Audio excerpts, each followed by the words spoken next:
to a ceasefire. They went and raided Al-Aqsa compound, yet again terrorizing the Muslims there.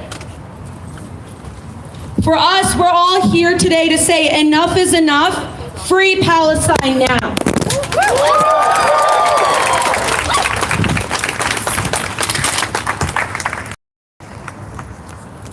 I don't know about you all, but seeing all the images that are coming out of Gaza and out of Jerusalem has us exhausted.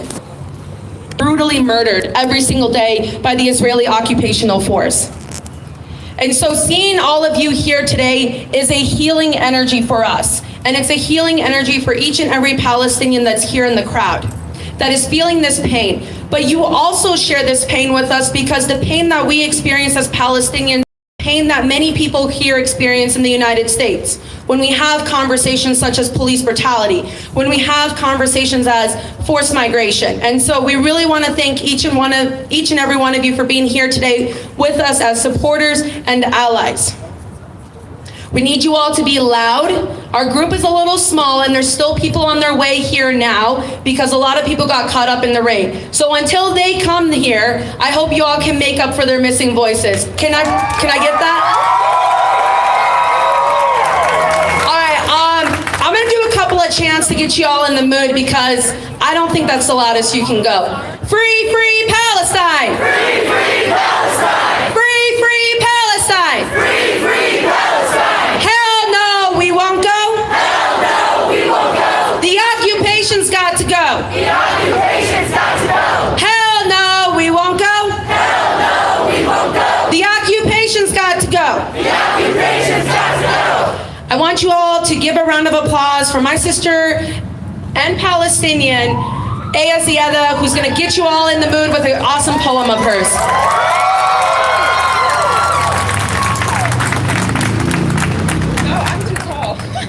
She was literally tinier and now I'm too tall for the mic. Okay, it's fine.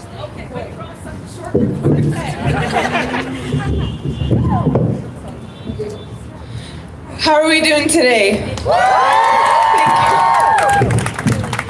you. Okay, I'm a little too tall. All right, thank you guys so much for being here today. I wasn't able to be here at the last one, but so many people sent me pictures and the energy was unmatched, so I want that same energy today, okay? Okay, this is a poem I wrote when I went to Palestine a few years ago for the first time ever.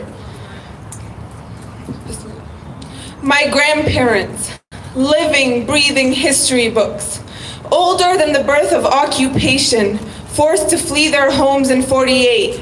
4 beautiful souls, wrinkles serving as storylines, a monumental map securing the history of the motherland.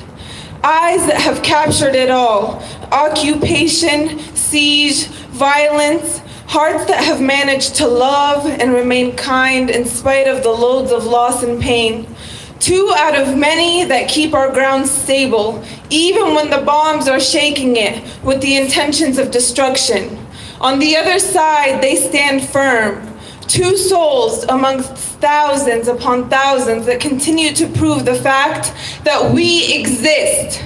But for how long? From 48 to 2021, 73 years, how long must innocent souls suffer? How long must the indigenous peoples of a land live through the fear of not knowing when their turn could come next, where a foreign settler violates their humanity and strips them of their worth, their history, where a mother will lose her son to a soldier's weapon as a punishment for tossing stones with his friends, where a family will lose their father to 25 years of prison as he walks home from work, where a family's home will be invaded by an unknown family, taken over, repressing their history, their existence, where a Palestinian in the diaspora is stripped of their right to return home, to get a taste of their motherland, where our history will be forgotten and our plight unacknowledged. How long will the world drown our voices out? Watch us as we suffer in agony, as we call for our human rights, as generation after generation calls for freedom, for dignity, for liberation. How long? What do we want? Freedom! What do we want it? Now! What do we want?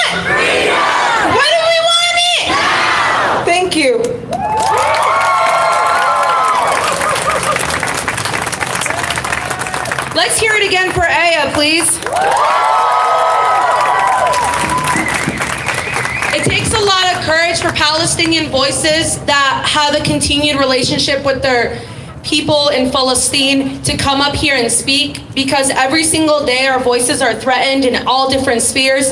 And there's also this really unjust list called the Canary Mission, which aims to identify American voices who speak in support of Palestinian human rights as a means for the Israeli government to ban them from going into Palestinian lands. And so let's hear it once more for Aya Ziada, because that takes a lot of guts.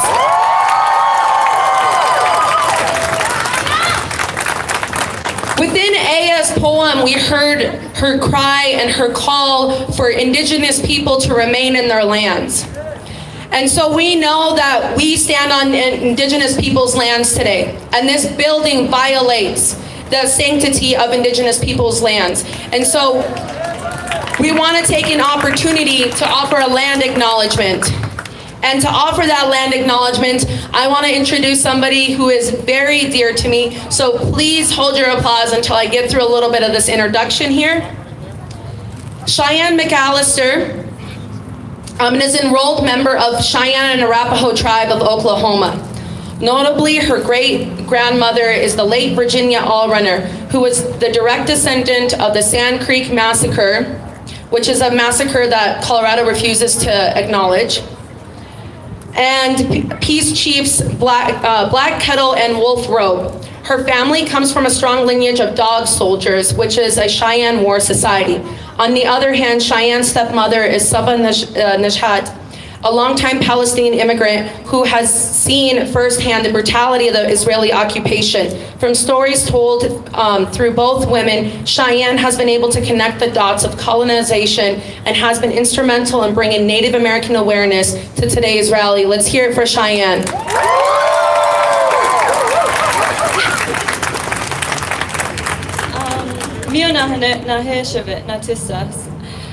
My Indian name is Miona Hanit, that means morning killer woman in Cheyenne. I was named after my great-grandmother.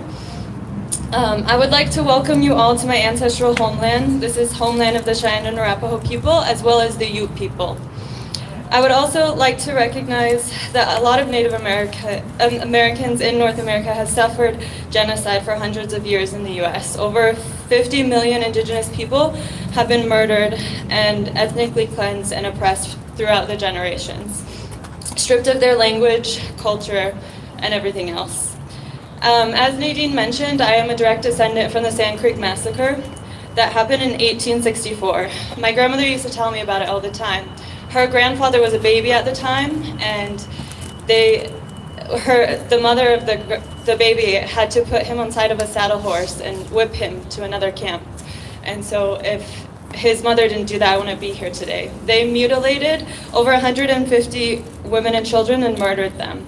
After they did that, they took their cavalry and marched from Eads, Colorado, where the massacre happened, and brought their body parts here to Denver and had a parade with all of the body parts. So I just want to acknowledge that, because that's where we're standing now. In addition to Cheyenne and Arapaho people, like I said before, this is the homeland of Ute people as well. If you go also to the art museum, it says Nakiv Ha'yotzim. That means we have returned home in Cheyenne. I also just wanted to say that the American Indian movement has been in solidarity with the Palestinian struggle for self-determination since the 1970s. When the Palestinian Liberation Organization helped Russell Means establish the International Indian Treaty Council office in New York City as a catalyst for the current international indigenous peoples movement.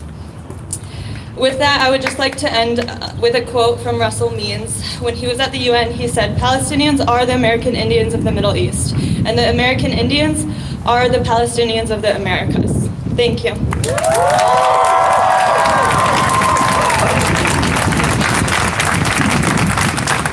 That was absolutely beautiful. Cheyenne told me that she doesn't do much public speaking, but felt compelled to come up here. I don't know about you all, but I was extremely moved by everything that she said, and I felt every bit of it. What do you all think?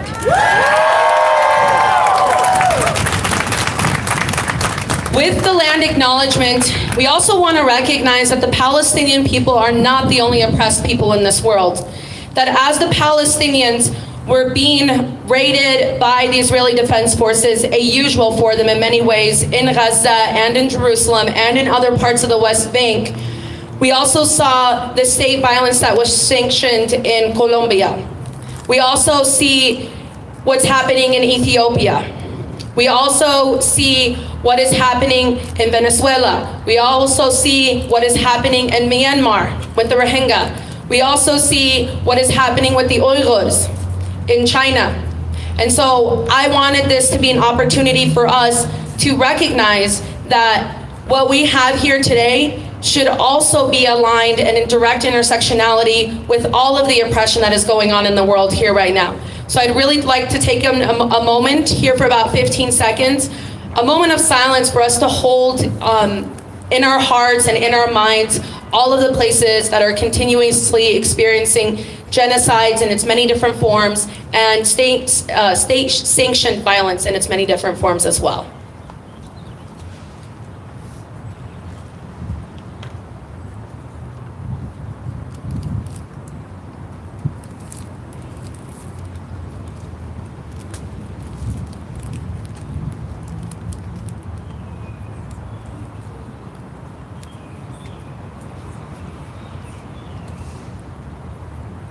For that.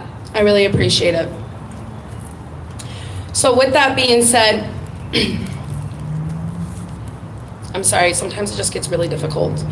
I wanted to take an opportunity and pause real quickly that there's a bunch of QR codes that are floating all over the crowd. If you see that QR code, I want you to click on it with your camera phone and bring up the link tree. The link tree that's going to come up, the first green box on that says Act Now, send a message to Congress. That message to Congress asks for your just basic information, name and address, and then it automatically sends emails to those individuals. We're keeping a live track on how we do as a crowd, because for each one that's sent out, we get a notification that it was sent out. So there's a running live tally on how many get sent out. And I'm hoping that we could get at least 100 out of this crowd. Is that possible? Okay, that was kind of weak, y'all. Is that possible?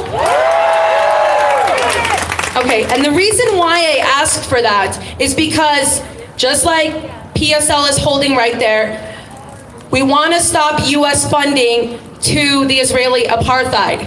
$3.8 billion of your taxpayer money goes every year to carry out the violence on the Palestinian people. Are you okay with that? Are you okay with that? And that's why we want to stop US aid to Israel. Just the other day, the President of the United States on May 5th told Congress that he plans to make a little over a $700 million arms deal with Israel. Shame. People like AOC and Sanders and Talib spoke up and they said that we are introducing resolutions to say that we do not support that. And that was only possible by voices like yours. Okay, I feel like the crowd is a little down, so I'm gonna do a little bit of chanting and we'll go back into it. Are y'all okay with that? Okay, let's hear your voices. Okay. From the river to the sea. From the river to the sea. Palestine will be free. Palestine will be free. From the river to the sea. From the river to the sea. Palestine will be free. Palestine will be free. Hell no, we won't go. Hell no, we won't go. The occupation's got to go. The occupation's got to go. Hell no, we won't go. Hell no, we won't go. The occupation's got to go. The occupation's got to go. Free, free Palestine. Free, free Palestine. Free, free Palestine. Free, free Palestine. Free, free Palestine. Free, free Palestine. Are you all feeling a little bit better? Okay. I think the weather is kind of discouraging us a little bit. I feel like some people might be hesitant as to whether or not rain might be coming in. As far as we know, it's a no. If not, we have some shade just in case. I wanted to bring up a number of speakers now into the stage that are really going to put into perspective the parallels that we experience between the Israeli apartheid and what's happening in the United States. And you'll see that there's quite a lot of comparisons around that. But before I want to go into that, I do want to remind us that last year in May around this time, we saw George Floyd be publicly murdered and lynched for millions around the world to see, and justice was not achieved until a few months ago. That same type of knee to the neck is the same type of images that you're seeing coming out of Palestine. Because guess what? There's a strong relationship between law enforcement here in the United States and the Israeli Defense Force. If anything, they get bonus pays for them agreeing to be trained by the IDF soldiers. I don't know about you all, but I'm not okay with that.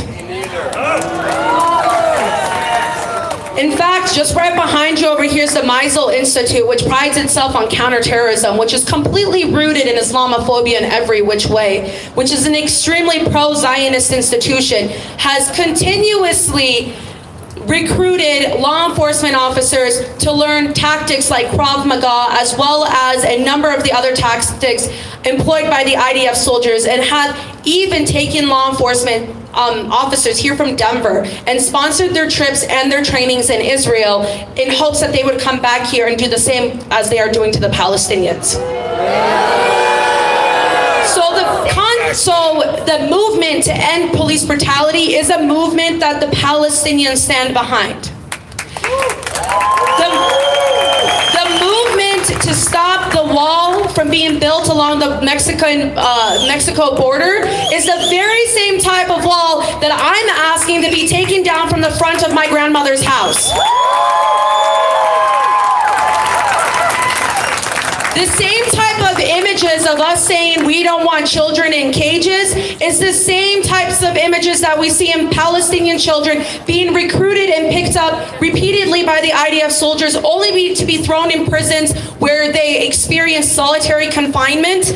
And then not only that, but are marked for the rest of their lives. I had more than 25% of my cousins that were picked up by IDF soldiers for absolutely no reason, thrown into solitary confinement for several months, not given any type of trial by any means, and then simply told, go back into society. Those people do not have a job now. They are scared anytime anybody comes and knocks on their door. Their entire lives are ruined at the hands of the IDF soldiers. And so it's the same type of pictures that we see here by the Department of Homeland Security, which actually only came into existence after 9/11, carrying out the same type of atrocities on children that are crossing the border, on the Mexican-American border. And so I don't know about you, but I'm not okay with that either.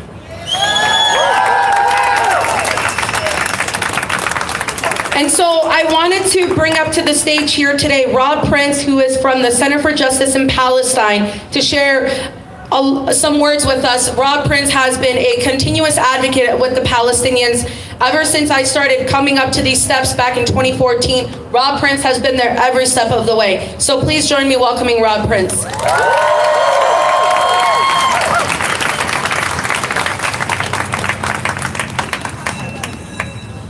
Hello. Really, between, is it Aya who made the poems? Aya and Nadine, well, I don't have anything left to say. They've said it, actually, I always have something to say. But having said that, I wanted to start off perhaps in an unusual way. I want to read some names to you, and then I'll tell you who they were. Fayez Abdelaziz, Nizar Badwan, Fuad Muhaysin, Ziad Mughrabi, Hamza Alami, Muhammad Judah, Syed Wadan. These names, I notice some of you know those names, but most of you don't. These are Palestinians from Denver. These are Palestinians from Denver who were here in 1973 on these steps, who were here in 1982 in these steps, who were here every time that Gaza was attacked after 2000. And these Well, my dear Palestinian friends. And so if I'm here today, they're with me, and they've always been with me. When we used to come here, maybe there'd be 20 of us, maybe 30. I mean, sometimes maybe it would get to 50. So to see the size, not just the size, but the spirit of the demonstration last week, last Friday, it was something I can't even begin to tell you what it meant to me. That finally something has broken. And what has broken has been the Zionist narrative. Okay? All right. I want to make a couple of quick remarks. First, this little Center for Freedom and Justice. Basically what we are is an informal sister city organization. We're like 7 or whatever. That tries to do projects and stays in touch with a town in the West Bank called Beit Umar. Beit Umar is in Area C. Beit Umar has the largest percentage of Israeli youth that are in Israeli prisons. Supposedly 1/3 of all Israeli kids who are in prisons come from Beit Umar. And the purpose of this is real simple, without going into too many details. Is to maintain an enduring relationship with Palestine on a people level. My sense is those are the kind of relationships, those enduring relationships, the politics follows. The politics follows. So I wanted to just mention that. But mostly what I want to talk about is racism. What racism is and what racism isn't, all right? And I wanted to start by giving you 2 more names. One you might know a little bit better. He was mentioned last week, and I was so pleased that he was. Elijah McNeil. All right. So for those of you who don't know who Elijah McNeil is, Elijah McNeil is a young man who was walking home, I think with a cup of tea in his hand, and Elijah McClain. McClain. I'm sorry, thank you. It's age, okay. Cup of tea for no reason, and the next thing you know, he's dead. There was no shot by the Aurora police. One of the many incidents we've seen in this last period, egregious racist attack. Here's another name for you. His name is Ahad Kokas, Kokas. I don't imagine too many of you know that name, but he comes from Beit Umar. And he had opened what we would call a candy store in Beit Umar and had gone to a market outside the nearby settlement, and a vigilante shot him for no reasons. So whether it's in Palestine or Aurora, the racism is the same. There's no difference, okay? Those cops in Aurora, as Nadine mentioned, were trained, at least in part, by the IDF and the Israeli police. That's the connection. It's one struggle, whether it's Aurora, whether it's Denver, or whether it's Palestine. All right. So I wanted to say that. Now, what I really want to talk about, as someone who's had a little experience in this, is being accused of being anti-Semitic because you support the Palestinians. And I want to talk about this because this has had great psychological impact. You know, you support the Palestinians, and all of a sudden some Zionist friend or Zionist non-friend accuses you of being racist. All right?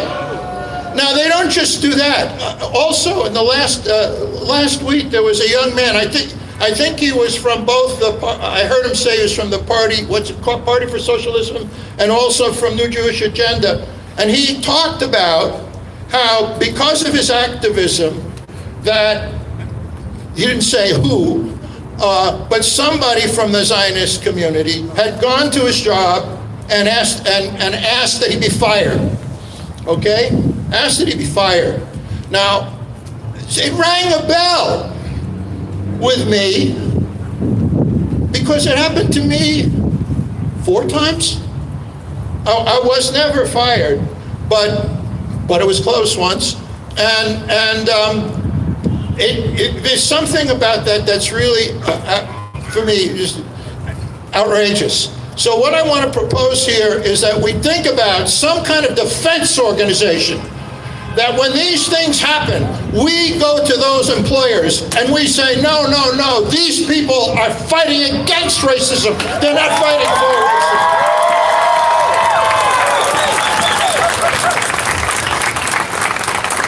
Okay, now this, again, just taking this one little step further. Here's what they do. I mean, let's put it right out there. To this crowd, it's easy to do. Zionism is racism. It's simple. Zionism is a form of settler colonialism. The Cheyenne sister who made the comparison between what happened to the Cheyenne people and what happened to Palestinian people, absolutely right on. Okay? It's not even debatable. So what is it though that the racists do to neutralize you? They accuse you of racism. That's what they do. They accuse you of racism. Anti-racists are accused of racism. How do we fight that? I'm sure there are many ways. And among some of my friends who are much better at dialogue than I am, they can talk and have discussions. What I've come to is this. Whenever I'm accused of that, I say, no, you're the racists. We have to fight that. This is an anti-racist struggle. So look, last point, we got a job to do, obviously. That job is to change U.S. policy. All right?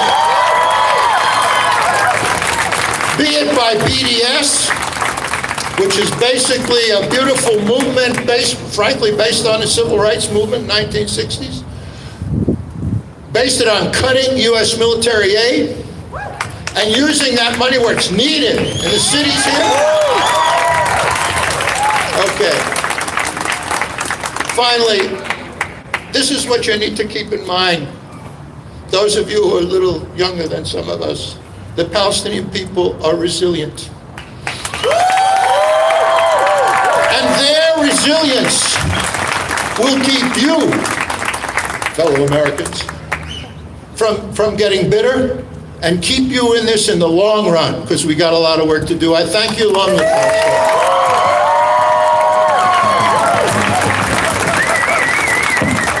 Justice is our demand. Justice is our demand.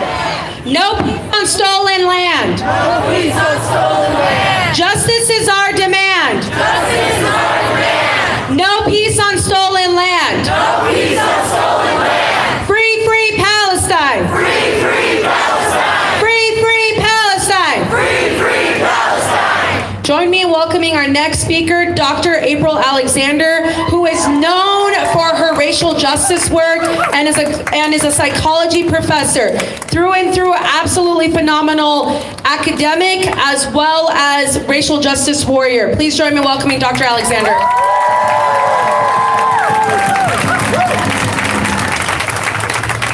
Good afternoon, beautiful people. There's a famous statement, we're not free until we all are free. We're not free until we all are free. When we talk about liberation movements, we mean freedom for all people. We mean this as a global movement. A lot of times we get together nation by nation and are thinking about ourselves, especially in the Western society where we're an individualistic culture.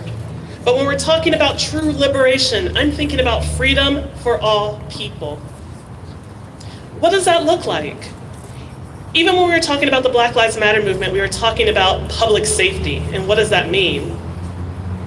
When they talk about the prison industrial complex, the military industrial complex, they say, well, we need these individuals. They keep us safe.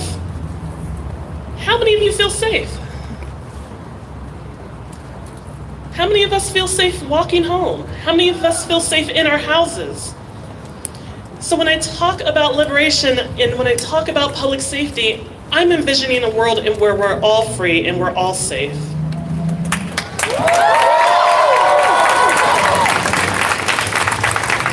When I think about liberation, I also think about intersectionality, which we just heard a few minutes ago. The term intersectionality has become this buzzword and has been misused so many different times. But what we're talking about is the marginalization and oppression of people of different identity statuses. Thinking about intersectionality, we need to be thinking about intersectional issues across the board. When we're talking about liberation movements, we've been talking about the Chicano movement, the women's movement, the Black Lives Matter movement, the civil rights movement in the 1960s, abolish ICE, freedom for Palestine. All of these things are together. All of these things are related. But they bank on us staying separate. They bank on us not being united. They bank on us forgetting. They bank on us getting tired. Anytime I come up here, I said, keep coming. Keep showing up. Keep showing up for all of these causes. Because they're all interrelated, but they don't want us to think that they're interrelated. When we've been talking about decarceral systems for our people who are imprisoned, we're talking about Palestine. When we're talking about freedom for folks, we're talking about Palestine. That's why I'm here today. What are our next steps? As we heard earlier, our own US system, our own tax dollars are contributing $3.8 billion to this genocide.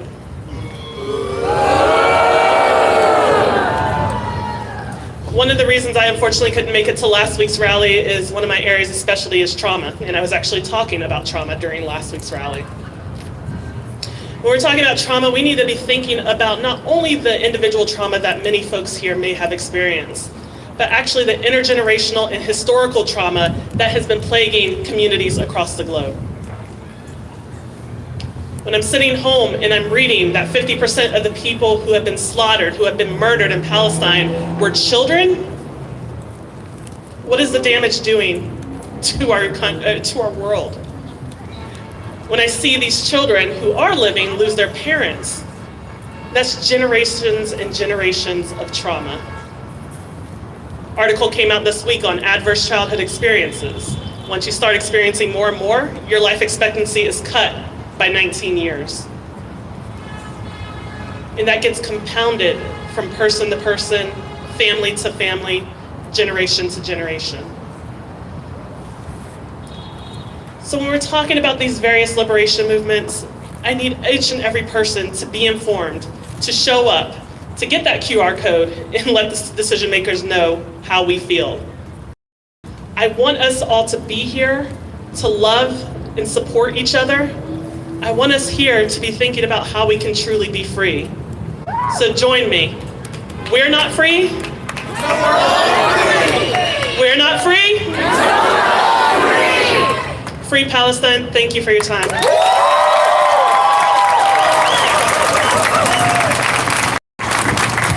Free, free Palestine! Free, free Palestine! Free, free Palestine! Free, free Palestine! 2468! 2468! Israel's an apartheid state! Israel is a apartheid state! 3579! 3579! Freedom for Palestine! Freedom for Palestine! 2468! 2468! Israel's an apartheid state! Israel is an apartheid state! 3579! 3579! Freedom for Palestine! Freedom for Palestine! Hearing Dr. Alexander talk about generational trauma had me reflecting the other day on the Gazan statistics. The people in Gaza are not only experiencing generational trauma, they are experiencing their people be killed. Entire families, entire generations, entire family names have been gone forever at the hands of the Israeli government because they think calling somebody 38 seconds before bombing their house is sufficient time to get a family of over 30 people in an entire apartment complex out of their place. And that's not just. That's not self-defense. With that being said, I wanted to take an opportunity now to invite a brother from Gaza to the stage. He is a filmmaker. And with that being said, please join me in welcoming Majd Abu Hamada up to the stage.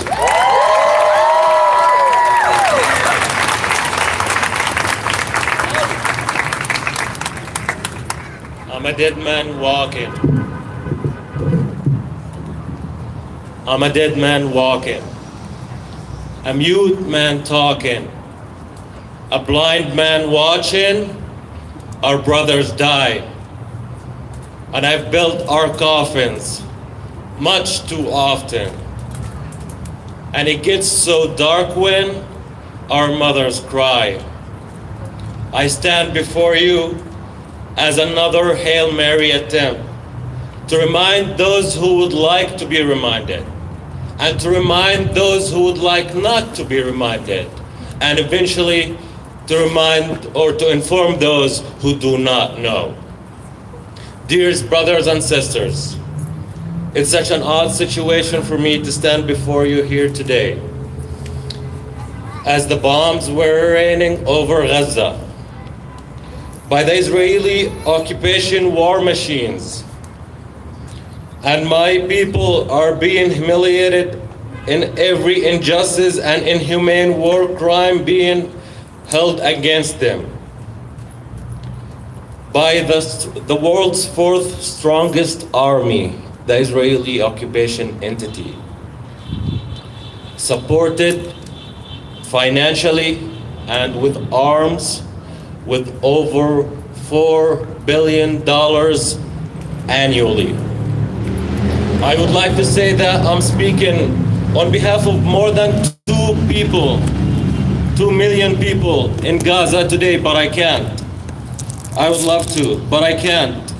I've been there witnessing the genocides and the massacres taking place day after day. I'm not here to provide statistics. You can look them up. I cannot simply conclude a life, a human life, in just a number. I cannot conclude memories and dreams and aspiration in just a number. While we stand here, Gaza is grieving the loss of its children and women and elders and youth. Some of them are still being taken out from underneath the rebels of what the Israeli occupation did to them.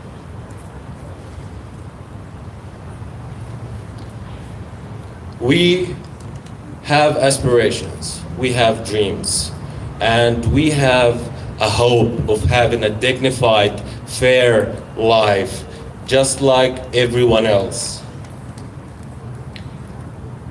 As everyone's treating the Palestinians as if we do not have them. Just in a blink of an eye, you can lose your house, lose a father, a son, a wife, a sister, a mother, a grandfather, a grandmother, anyone. In just a blink of an eye, your life is done. We're done. Like, let's say we have 30 seconds to run away for our lives right now. Let's say we have a bomb threat in this park. What would you do? What would you take with you? What's left of you after you run away? What would you be thinking when you're running away? What would you be holding in your hands? Would you be able to hold your baby, your father, your son, your sister, your brother? What are 30 seconds are enough for? Self-defense, claimingly, allegedly.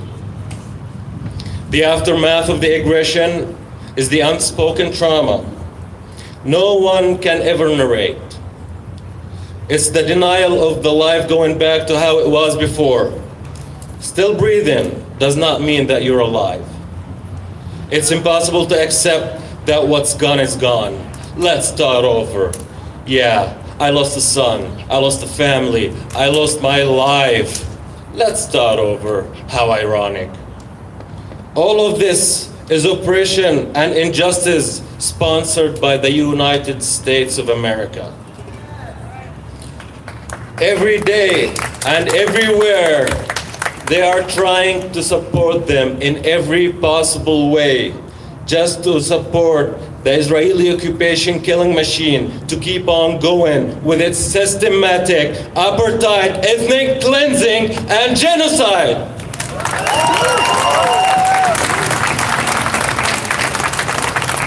The old will die and the young will forget, they say. But no matter what we do, we will never forget.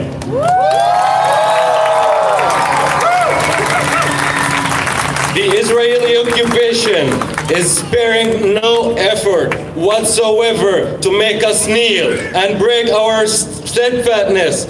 But look at you. They should look at you, see what I see in front of me. We will never go down without a fight.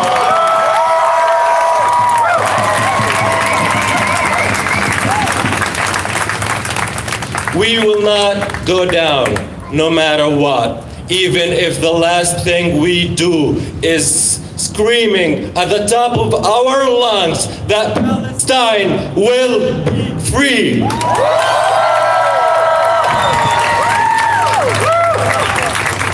We need to take action right now, today, not tomorrow. They always say tomorrow, tomorrow. No, we need to take action now. Change has to be taken now against all the unlawful Israeli occupation measures of displacing the Palestinian families. We need the international community to uphold the law and to enforce the UN resolutions. We need the internationals to recognize the state of Palestine. We need to enforce the BDS movement. And most importantly, and I cannot stress that enough, most importantly, we need the whole world to stop denying our rights as human beings. Every country has the right of a safe life and a secure life, but never, and again I say never on the expense of the other people. It's time for the change. It's time to hold the Israeli occupation accountable for their crimes. Usually, this is where I say thank you for being here and thank you for taking part in this. But this is not a place to be grateful or to be thankful. This is a part to be joining the resistance.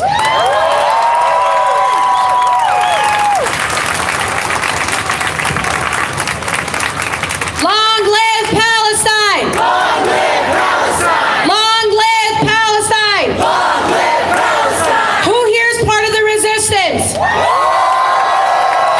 here is part of the resistance? Who here is part of the resistance? Let's give another round to our brother Majd. The next group that we're going to have coming up here is a young group of Palestinian children who have a poem to share with us all today to really put into perspective what it is that they are feeling.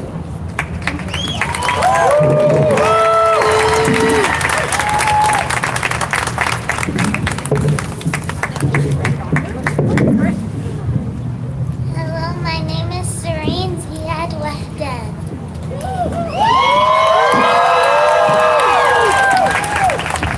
Hello, my name is Lamia Mazen Al-Aswad. Hello, my name is Janine Abdullah Suleiman. Hello, my name is Jannah Abdullah Suleiman.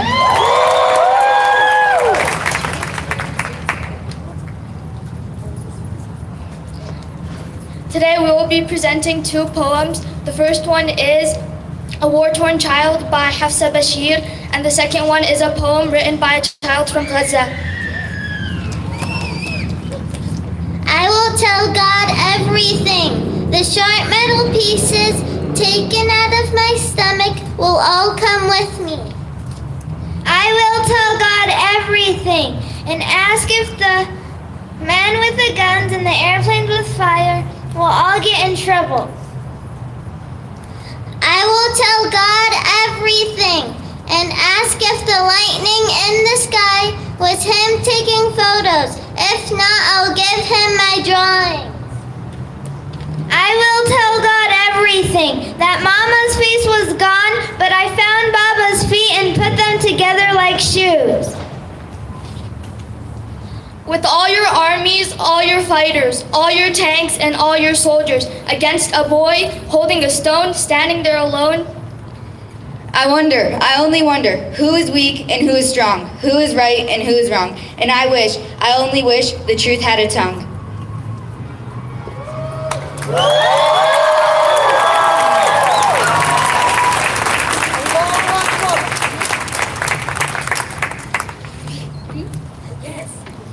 Free Palestine! Free Palestine! Long live Palestine! Long live Palestine!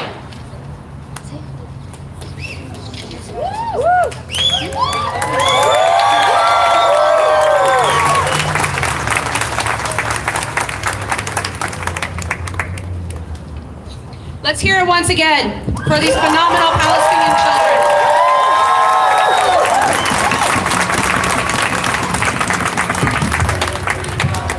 Free Palestine! Free Palestine!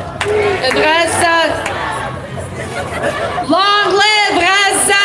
Long live Gaza! Long live Gaza! Long live Gaza! I love it. I love the energy. Keep it coming and I'll pick it up as I hear it. We're here today as a community.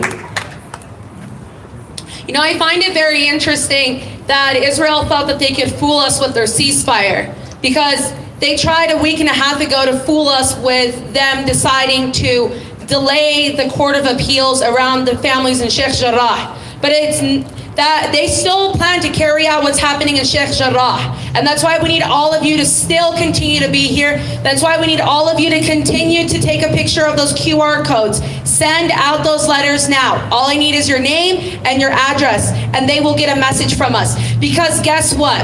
The pro-Zionist AIPAC infrastructure is $90 million strong. That's how much money they put into lobbying, to silence the Palestinian voices and to silence the Palestinian cause. But I don't know about you, but I think you all are a lot stronger than $90 million.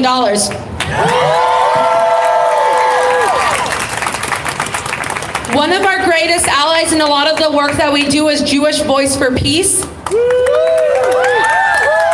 So I want to bring up our brother, Evan Wiesman, to come and share with us a bit about JVP and what are the current local efforts around expressing solidarity with the Palestinians.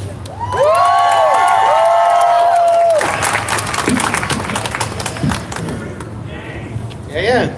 It's always hard to follow beautiful children doing poetry, but if we can, just take 7 seconds to think for a second, because this is about people. Think about all the people that were recently killed, that were displaced, and that were harmed for about 7 seconds. Just give thought to them.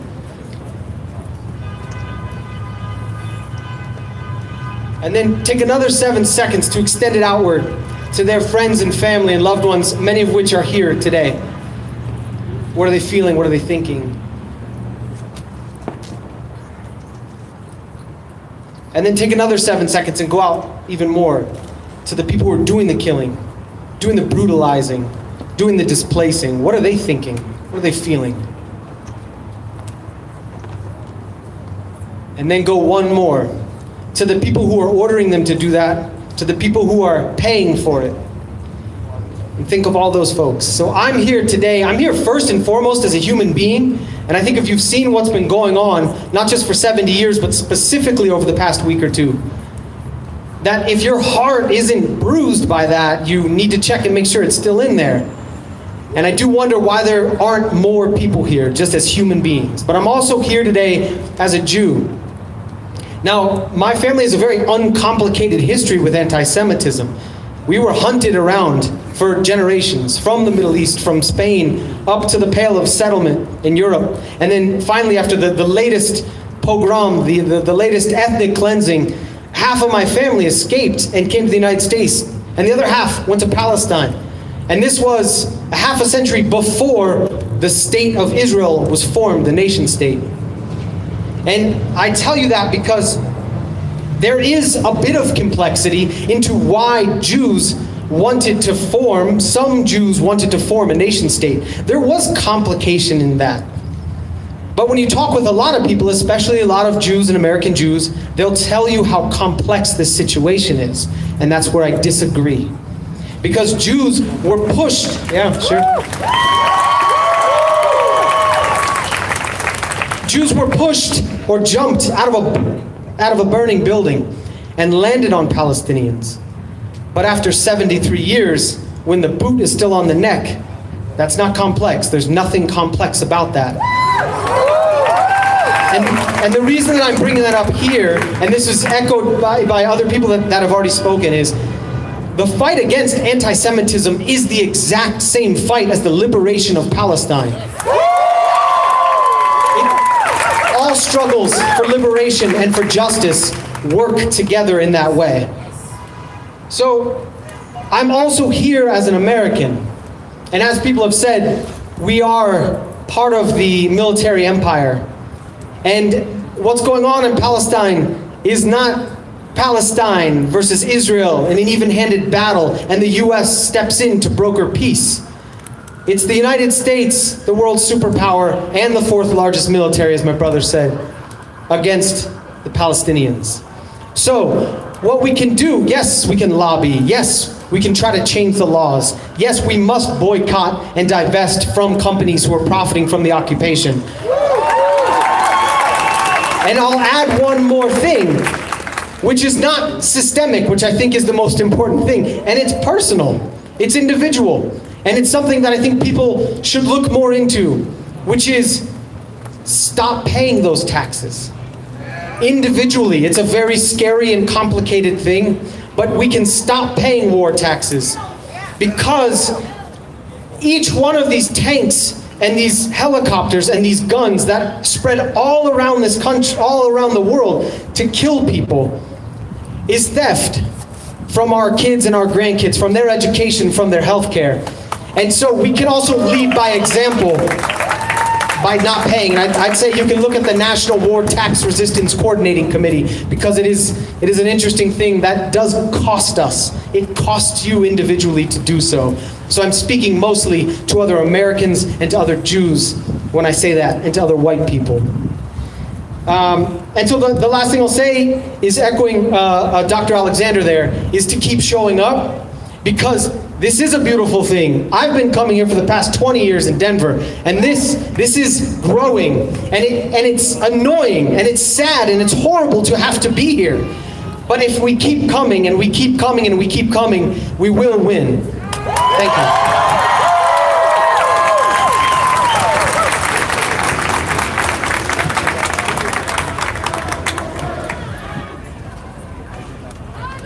Okay, Sada, I hear you out in the crowd. If you want to lead us in chants, you can come to the front, homegirl. Because I can't hear you that well. Yeah, come. Sada is a fellow Palestinian sister who a number of her family members were kicked out of their ancestral Palestinian lands as part of the 1948 Exodus.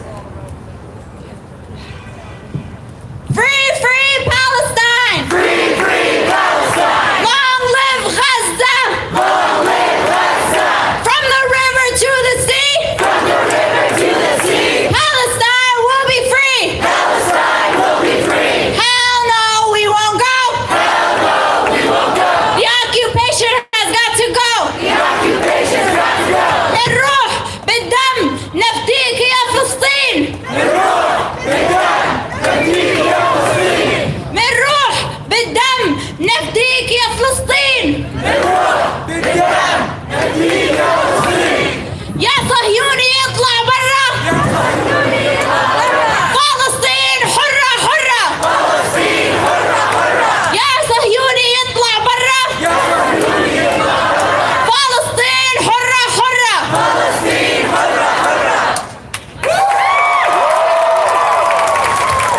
The chants that she shared in Arabic, as just a quick translation, the last one was, "You Zionists, get out, get out. Palestine is free, free."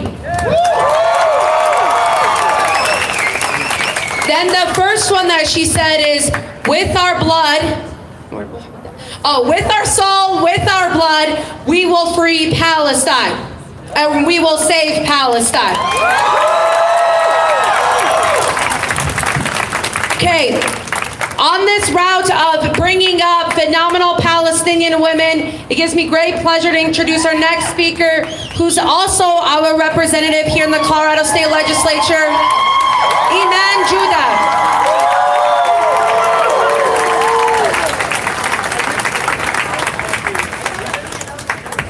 Assalamu alaikum. Marhaba. Like Nadine said, my name is Iman Judah, and I am the first Palestinian Muslim representative.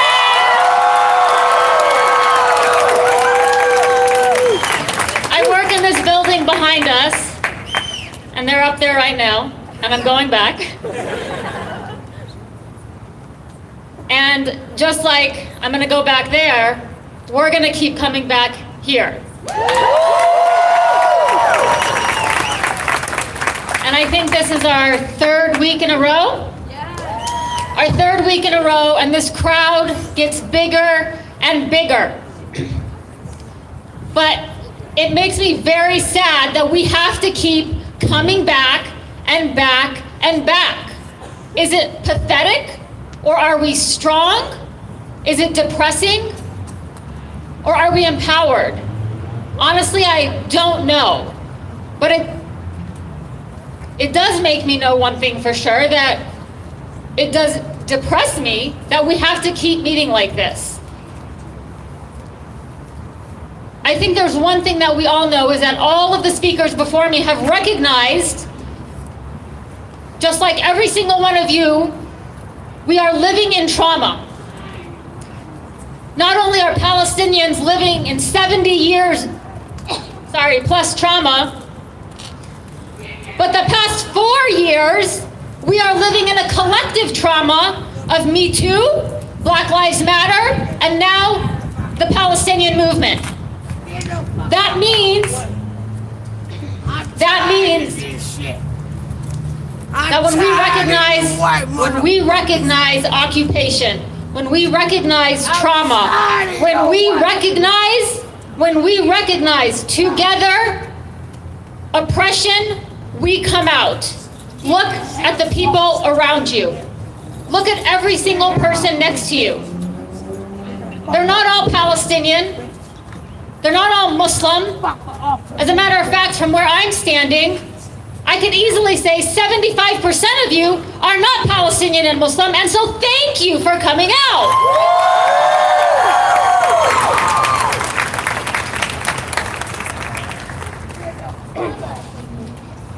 Today's Saturday, it's the Shabbat, and a very good Jewish friend of mine came to me and said, Iman, my rabbi said something very interesting today in our sermon. She said to me that Jews in America have a reckoning coming. A reckoning because we as Jews have to learn. We have to learn about 1948 because we as Jews never did, because Palestinians are still living in 1948.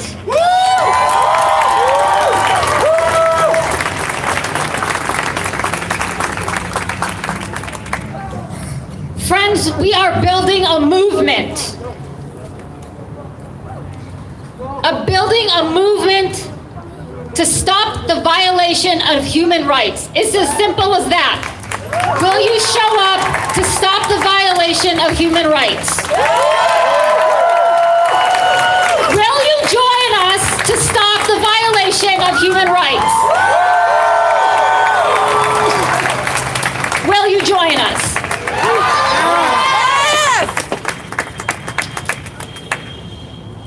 What ceasefire? We need to keep coming back to end the unjustified colonialism that is happening in Palestine.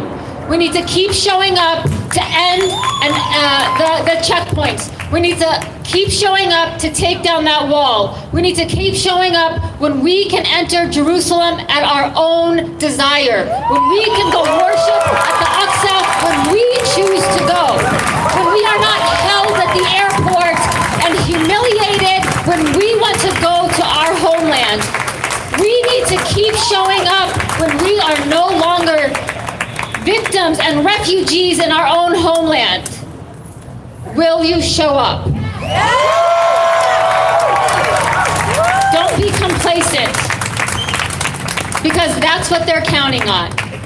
They're counting on us, like she said, to forget, to get comfortable, to the ceasefire, for the weather to warm up, for us to hit the mountains, and then what?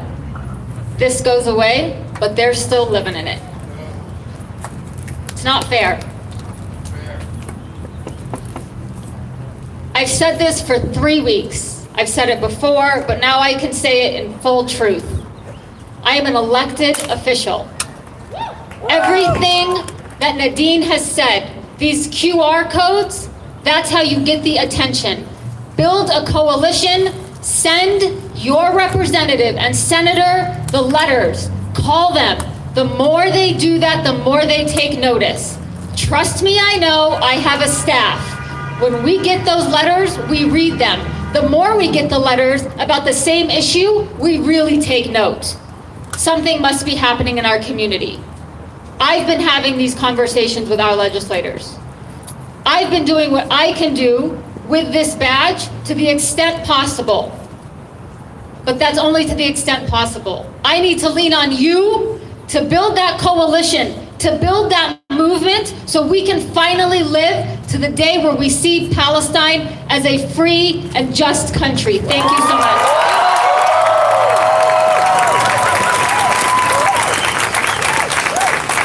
Free, free Palestine! Free, free Palestine! Free, free Palestine! Free, free Palestine! Hell no, we won't go. Hell no, we won't go. The occupation's got to go. The occupation's got to go. Brick by brick. Brick by brick. Wall by wall. Wall by wall. Apartheid has got to fall. Apartheid has got to fall. Brick by brick. Brick by brick. Wall by wall. Wall by wall. Apartheid has got to fall. Apartheid has got to fall. Following Representative Iman's leadership, I wanted to provide you all an update. We have 79 letters sent. Can we get it to 100 in the next couple of minutes? Okay, help us get it to 100, because we're getting really close to marching. And I hope you all plan to stay here with us and march with us as well to raise awareness. Once again, the QR codes are listed everywhere around us. So pull out your phones, pull up the QR code, put your name and put your address, and get those letters sent out to Congress. So please help us get to 100. I'm actively watching this. While you all are doing that, I want to go ahead and take an opportunity to bring up a sister of ours who's an abolitionist and a really key member of the Colorado Freedom Fund. Many of us know because there's a hashtag that was trending around her, hashtag inspired by Elizabeth. Please join me in welcoming Elizabeth Epps to the stage.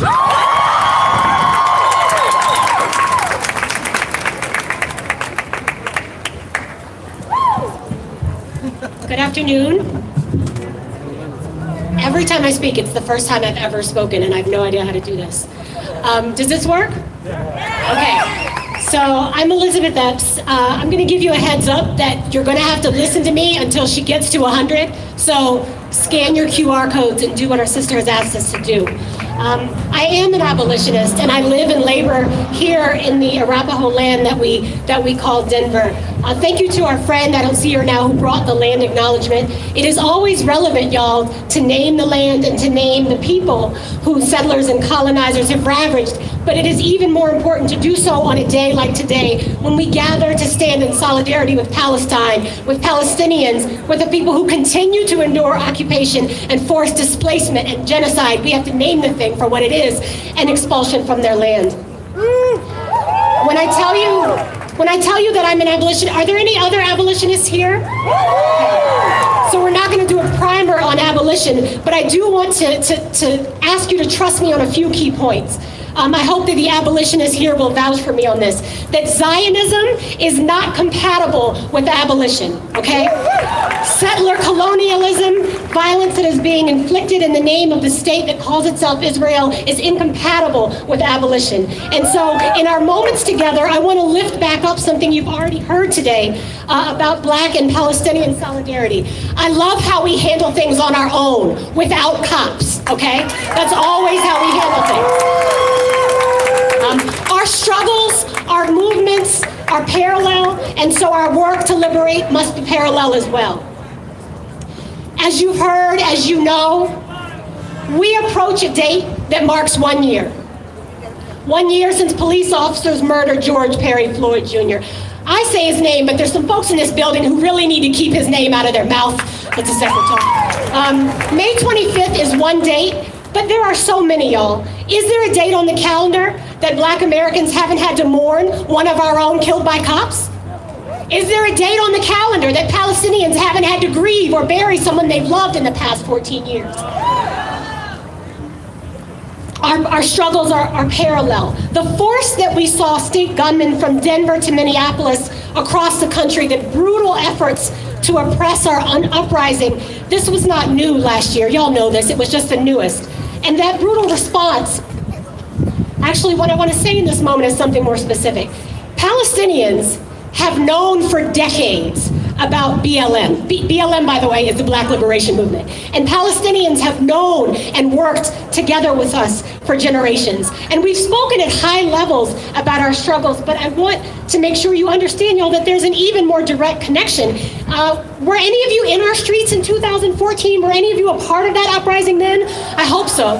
And in 2014, when we took the streets in Ferguson and nationwide, understand that it was Palestinians under Israeli occupation who offered us advice on how to deal with the effects of the gas that Denver police was unleashing on us, okay? It was them who taught us how to protect our lungs and how to protect our babies and protect our eyes. They taught us how to do that. So the connection isn't just philosophical, though the philosophical one matters as well. This is a direct sort of connection in our liberation. And I want you to just consider that, if you will, that while the IDF trains American soldiers, Palestinians teach us how to protect ourselves from cops. Those canisters of toxic gases released in Gaza and Ferguson were manufactured here. You know that American government hands aren't clean. Not going to talk too much longer. How many? I want to update from Nadine. I'm very serious. You're going to hear from me till she gets her 100 letters. 90. There are some basic propositions that should not be controversial. But because it's so often the racists who control public narrative, these notions are controversial, but I'm going to invite you to adopt them and accept that you cannot both sides ethnic cleansing, okay? You cannot both sides, there's no both sides to genocide. You cannot, or I should say you shouldn't and you can't with discernment or with intellectual integrity, both sides the war that is being committed upon Palestinians. These human rights violations have parallels. You know these parallels. Y'all, it would be, just to be blunt with it would be vile and condemnable if all the United States did was turn a blind eye. That would be dreadful. It would be morally repugnant if all the USian government did was look the other way. But instead, what our government is doing in our name is so much worse than ignoring. Our government is arming and equipping and facilitating. They've asked you if you would allow this, and I hope your answer is no. Y'all, your president has said, you may have heard this, and too many elected officials working in this building as well, present company obviously excluded, but they've said that this phrase that Israel has a right to self-defense. Well, I encourage you to, in your quiet moments, sit with that and interrogate that sentence, that Israel has a right to self-defense, because I ask you to reject it, not because it's false on its face, but because it's built on a lie. It's built on an insidious lie. It's repulsive because it suggests, I mean, we know this, right? That narratives that center colonizers are always built on lies, but that one is particularly insidious. To say that an occupying force has the right to defend itself? It's the all lives matter of international relations. So, I want to speak in the sort of final third as she's getting her QR codes. Here I'm projecting. There's a psychologist here. I'm projecting. I'm talking to those of you who either directly or indirectly have had an excuse for too long that you weren't involved because you didn't understand, right? You didn't feel like you were an expert on the subject. Sure, we can point to Gaza on a map, but you didn't feel like you understood the history or the conflict, as they want to tell us, well enough to know what to do. That is no longer an excuse, y'all, okay? That is no longer an excuse. Palestinians are teaching us. Jews for Peace are teaching us. I especially encourage you to listen to Black women Jews who are teaching us. And when I say I'm talking to those of us who feel like this, it's acknowledging how I've fallen short. But when you're hearing messages from your government, consider what you know to be true, what rings true and what doesn't. The same people, often elected but not always, but the same people who congratulate Black mothers as they cradle Black children who've been shot are the same people who remark on the resiliency of the Palestinian people. I don't know, I don't get to speak for Palestine, but as a Black woman, I'm really tired of being strong and tired of being resilient, right? We deserve opportunities for rest and play, not just for constant resiliency. So, I'm saying this to suggest that when you hear your government make a statement about what Israel has a right to do, consider if those are the same people who say to you, cops have a right to get home safely, okay? Those are the same people who are suggesting that the people with the power and the guns and the weapons have the right. So that's the lens through which you can interrogate it. And we do this all while Palestinian families are digging children out from rubble, even this weekend. A note about children. I want to think how to say this cautiously, because even I just commented on mothers and children. Push back, y'all, sometimes on the narrative about children, because we fight for children, absolutely. But we also fight for the children who lived into adulthood, okay?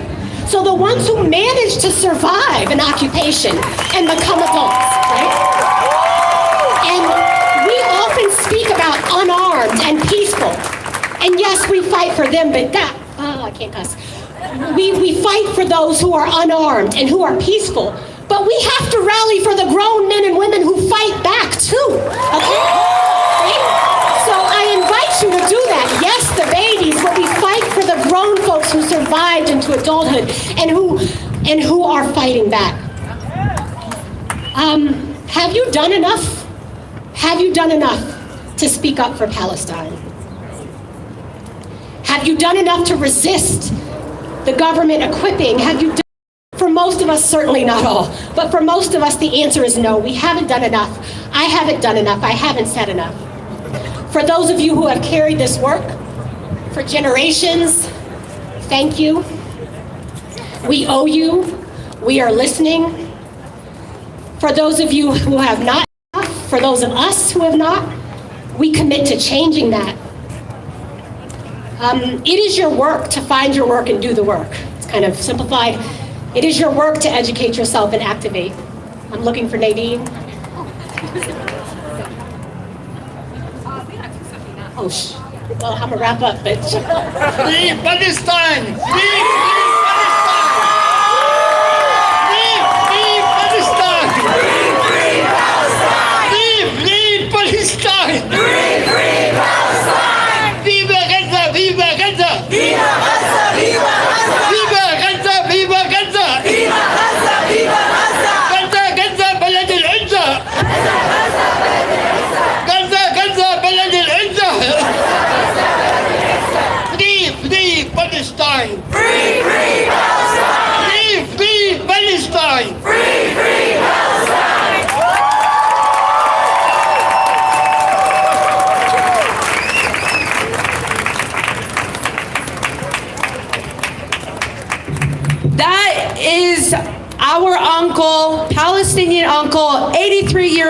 older than the apartheid state.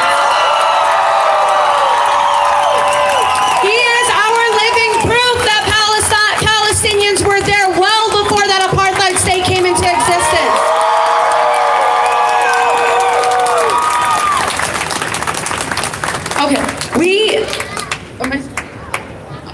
Okay, the update is we have 282 letters sent so far. That was in just a few minutes of listening to our sister Elizabeth Epps. I want you to get us to 500 in the next 3 minutes while we hear our next speaker and get ready to march.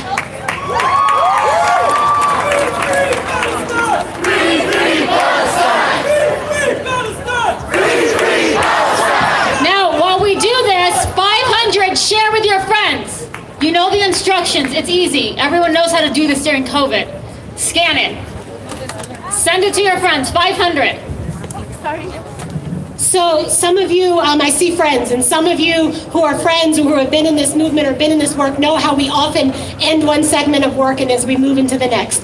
I'm honored to be here today, and as I ask you, our organizers have asks, and I have 3 asks for you as well. One is to follow them online and off and do what they ask, right? Whether it's QR codes, education, marching. The second is a point of personal privilege. Bring your babies, your young neighbors, your young siblings, bring them. Thank you for those who did today. And the third, and I say that, y'all, I have a 24-year-old, and I don't have many parenting regrets, but one of my few regrets is I thought I was protecting him by not bringing him more to work. So don't make that mistake. Bring your babies, bring your neighbors, bring your siblings. The third ask is one that was asked of me, which is that as we transition into the next part, that as we're thinking about Black liberation, BLM, the Black liberation movement, its connection to Palestine and Palestinian struggle, that we end with the words, this section of Assata Shakur. And so many of you know this chant. I know many of you know this chant. We say this because it is universal, it's said across the globe, and because the hope is that you'll really take to heart what she taught us. And I get emotional even thinking about it, but just think about it as your actual duty. Because we are tired, but we press on anyway. Why? Because we understand that it is our duty to do this. So we're gonna say this 3 times through. When we say it the first time, you're gonna say it to yourself, you're saying it to your own soul, you're acknowledging that you're considering accepting it as being one of your own guiding principles. When we say it the second time, we say it louder and we raise our voices because we're saying it so that our folks in this building, who apparently only get certain work done when they can hear us, right? We're saying it so they can hear and so that our neighbors in the cage can hear. And when we say it the third time, you're shouting it from the top of your lungs, and you're shouting it so that if it were possible, that across these racist and man-made borders, that across lines, that all of our friends and comrades could hear it. Does that make sense? Okay. It is our duty to fight for our freedom. It is our duty to win. We must love each other and support each other. We have nothing to lose but our chains. It is our duty to fight for our freedom. It is our duty to win. We must love each other. And support each other. We have nothing to lose but our chains. It is our duty to fight for our freedom. It is our duty to win. We must love each other. And support each other. We have nothing to lose but our chains. We have nothing to lose but our chains. We have nothing to lose but our chains. Ashe.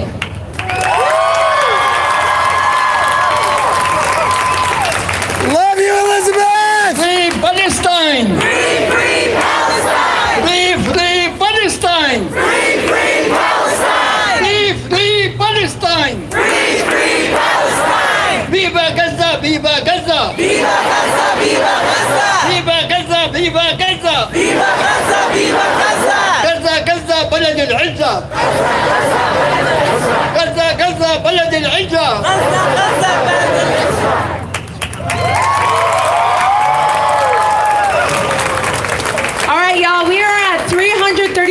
firefighters and counting. Keep them coming in strong. Let's get to that 500. But just before we jump into the march, let me invite our sister, who is a spoken word artist, a poet, as well as a small business owner. Let's invite Jenna Farouk to the stage.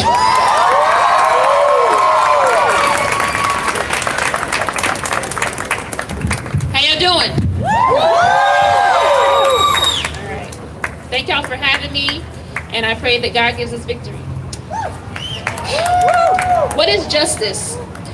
At a foundational level, it's the very thing all of our mamas told us growing up. Treat others how you want to be treated.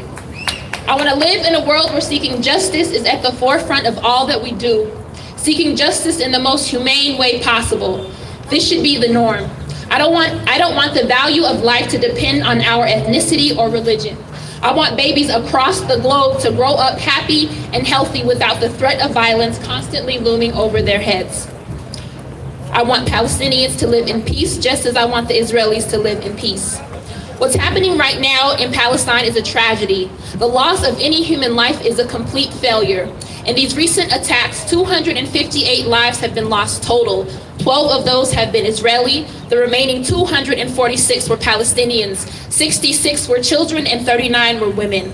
This total is expected to rise as they continue to pull bodies from the rubble.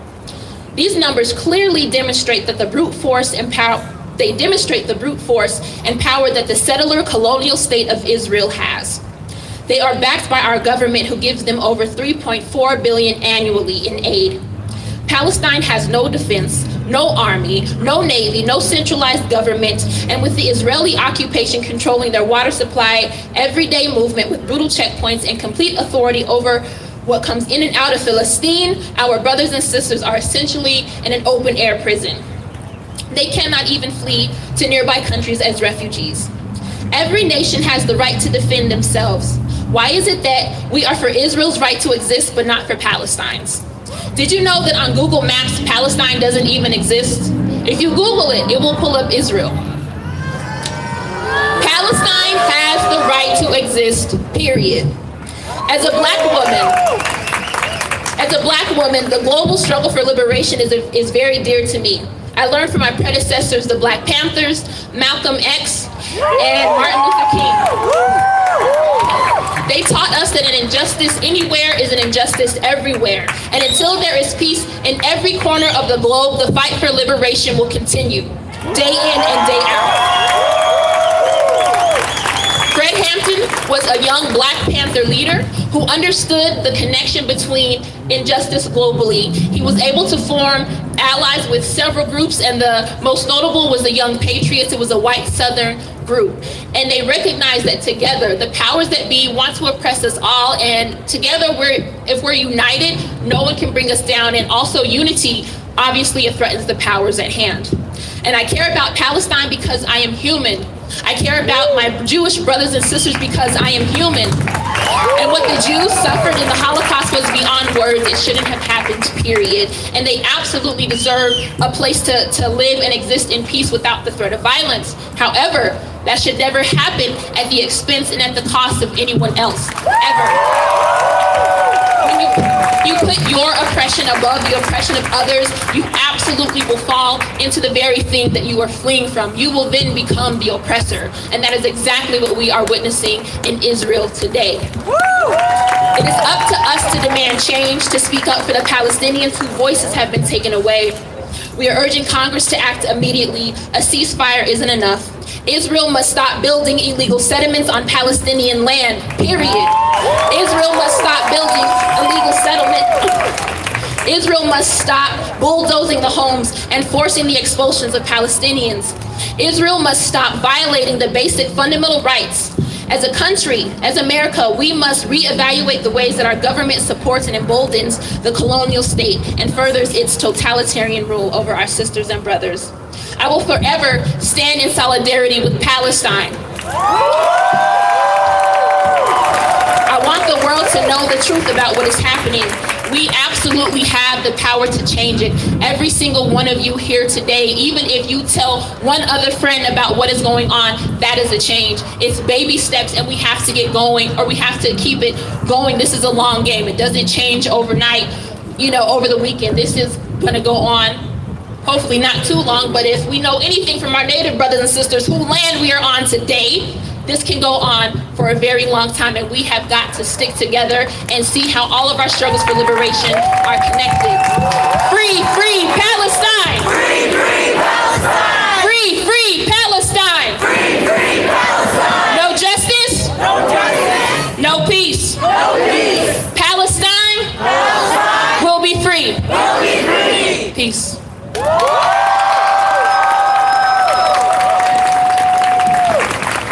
Let's hear it one time for everybody who came out here today and shared their narratives with us.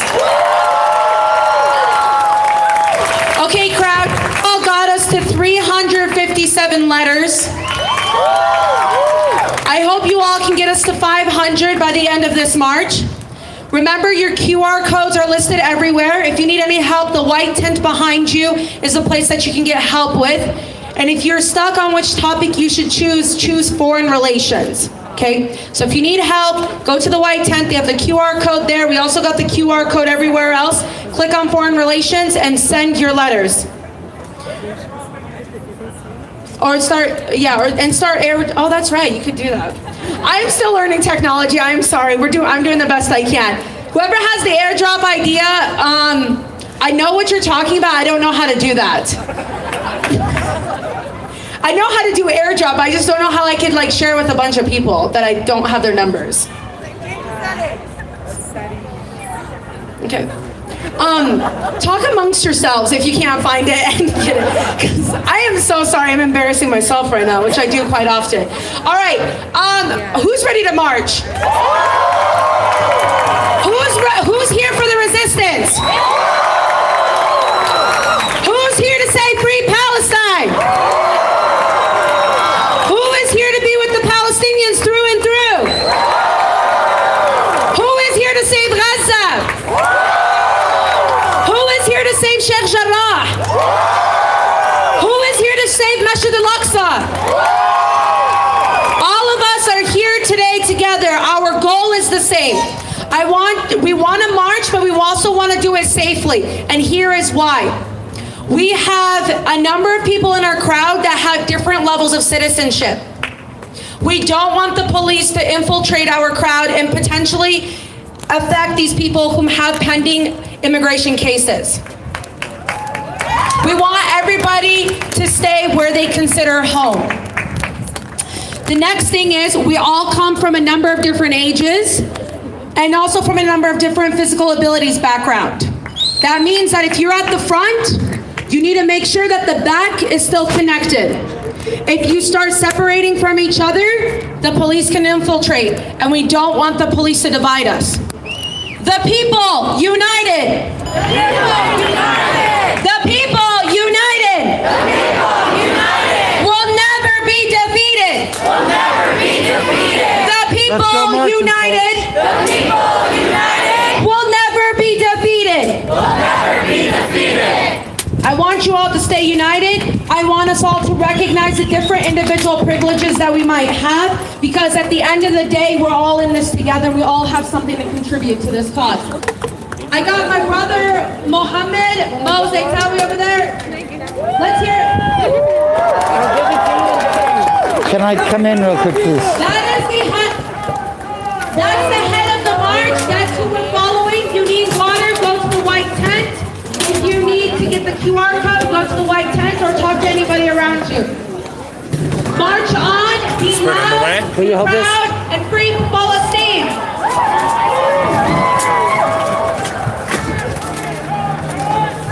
Free Palestine. Trying to stay dry, that's all I care about. Okay.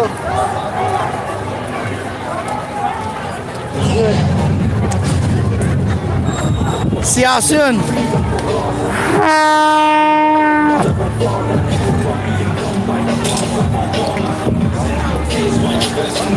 Careful. gotta go home and finish the garden. There you go.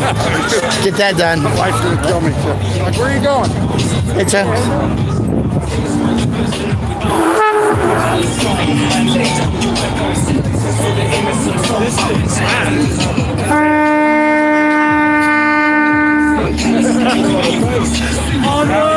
Onward! Free, free Palestine! Free, free Palestine! Free, free Palestine! Free, free Palestine!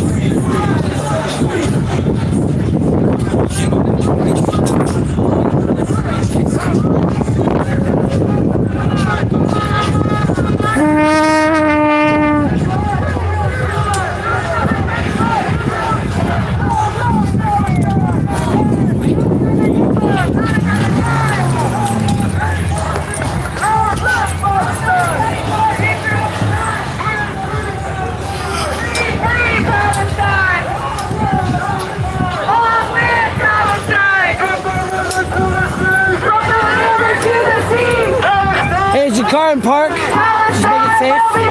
It's a long line. Can you put your car in park? Can you put your car in park just for safety?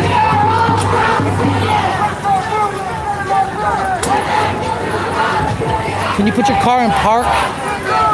Park. So there's no accidents. If you don't mind putting your car in park, thank you.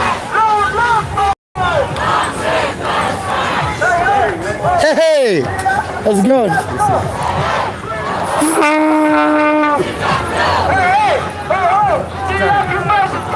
Thank you.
This is live in Denver, folks.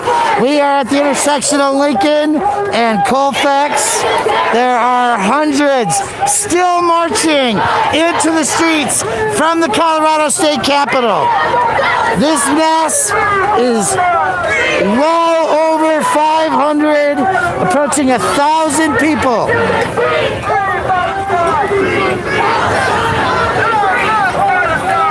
These people are protesting the children, the lives that have been lost due to American-made weapons. Bombs, missiles, a live arsenal made in the United States of America. We'll talk to them further as we go.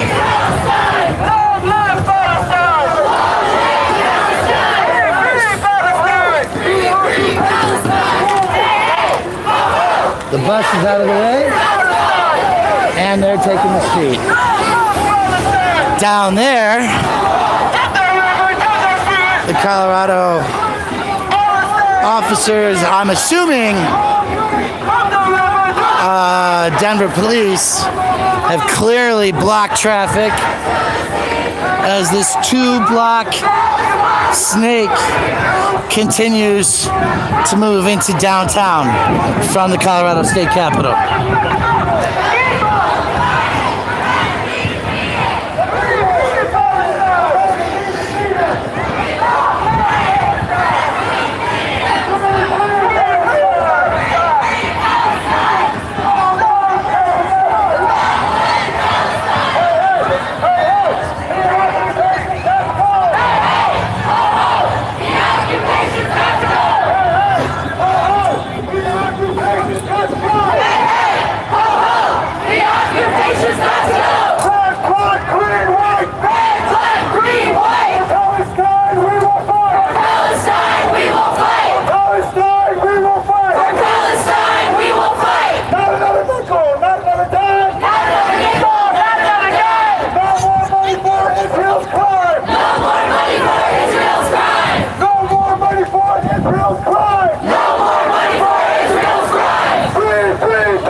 remember those in cages?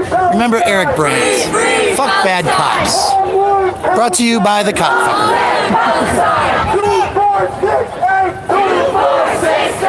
Israel is a terrorist state! Israel is a terrorist state! 3579! 3579! Freedom for Palestine! Freedom for Palestine! Free, free Palestine! Long live Palestine! Long live Palestine! Hands up for Al-Aqsa! Hands up for Al-Aqsa! Hands up for Al-Aqsa!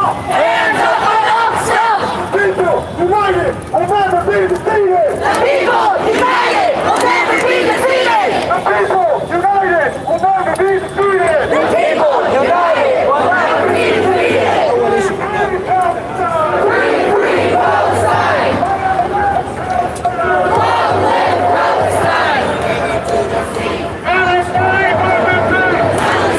will be free! Palestine will be free! From the river to the sea! From the river to the sea! Palestine will be free! Palestine will be free! From the river to the sea! From the river to the sea! Palestine will be free! Palestine will be free! That's a good scratch.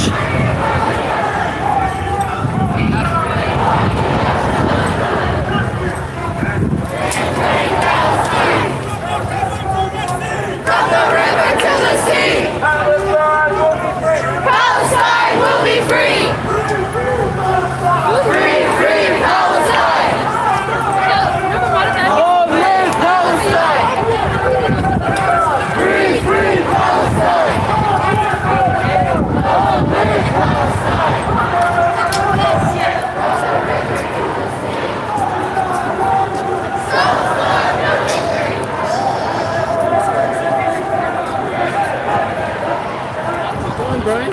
Oh, not much. General, just observation security. Keeping an eye on things. Anytime I sense a potential flare, you know, you gotta just stand back and pay attention till everybody clears.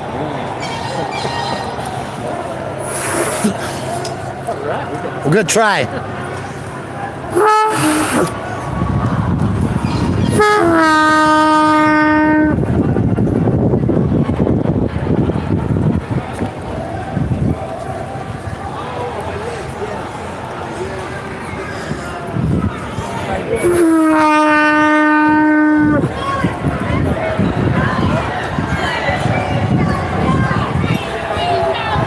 Here we go, folks. Time to share it. Taking them all. Let's get somebody double posting, triple posting. We got Crash Landing. We got Carol Funk. We have multiple angles going. Right? You should just be popping this stuff right now. This is Denver's word. The community coming out in Colorado.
great job today. Thank you. Hey, friend, how are you? My favorite Good. person. Oh, I'm great. How you doing? My favorite Got a Elizabeth. pass today, I realized. We was talking about a whole lot of They do, don't they? They do. Palestine will be free! Palestine will be free! Hands up Al-Aqsa! Hands up Al-Aqsa! Hands up Al-Aqsa! Hands up Al-Aqsa! Free, free Palestine! Free, free Palestine! Long live Palestine! Long live Palestine! While you're shopping, bombs are dropping! While you're shopping, bombs are dropping! While you're shopping, bombs are dropping! While you're shopping, bombs are dropping! Free, free Palestine! Free, free Palestine! Long live Palestine! Long live Palestine! From the river to the sea! Palestine will be free! Palestine will be free! Hey, hey! Ho, ho! The occupation's gotta go! Hey, hey! Ho, ho! The occupation's gotta go! Hey, hey! Ho, ho! The occupation's gotta go! Isn't that beautiful? The occupation's got to go! Free, free Palestine! I wonder who's flying all the drones. You think that's Denver? Long live Palestine! While you're shopping, bombs are dropping! While you're shopping, bombs are dropping! Who do you think's flying all the drones? While you're shopping, bombs are dropping! Free, free Palestine! Free, free Palestine! Long live Palestine!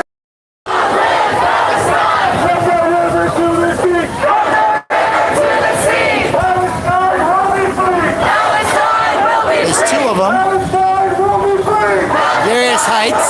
Red, black, green, white! Red, black, green, white! And if that's Denver, Palestine, we will fight! that's pretty crazy. Palestine, we will fight! So who think this is pretty something? What do you think about this today? You don't, you what? I don't know if I know enough about it, but I know people can protest in this country. Okay. How do you feel about the fact that American missiles are being used to kill children today? That's what this is about.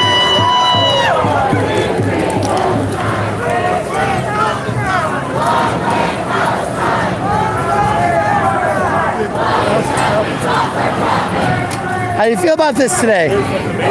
Yeah? What would you tell President Biden about the fact that American missiles are being used to kill children right now? Dude, it's ridiculous, man. It's a sad deal. I mean, it's hard to take a side on, like, Biden's so fucking far. I didn't know this was going on. We just stumbled onto it. Yeah, that's the way it happens a lot of times. Yeah.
Like my new toy? I love it.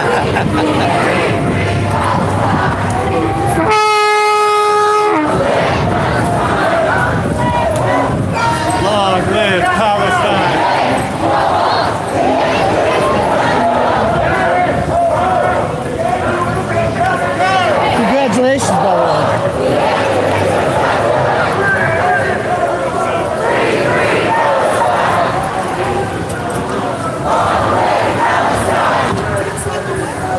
Can I ask you, what do y'all think about this? Pretty crazy, huh? A what? What do you think about it?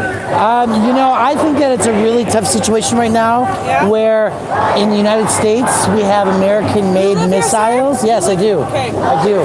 And so like coming from Jewish background and roots, right? Like my grandfather's family was Jewish, and to understand that after Hitler, like some shit was really fucked up, and the Jews had to have a place to live that was like going to be peaceful for them. What I'm concerned about is that that experiment doesn't seem like it's worked.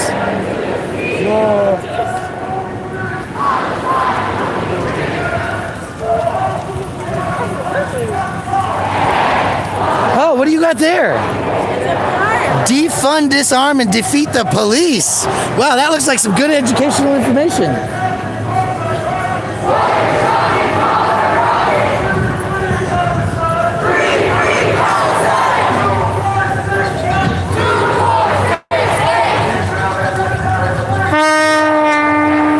said hi. Hi. How are you? Great. How are you? Mr. Kennedy, ladies and gentlemen.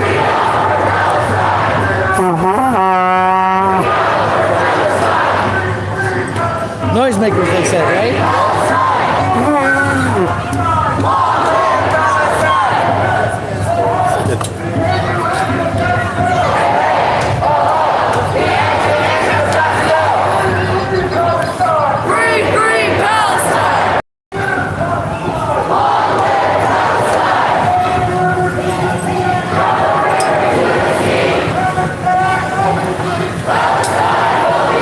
Your chopsticks in the air. What does this mean to you? I feel bad even eating, knowing that people are losing their lives to an occupation, an illegal occupation. So, we gotta talk. Okay. That's awesome. Thank you. Thank you.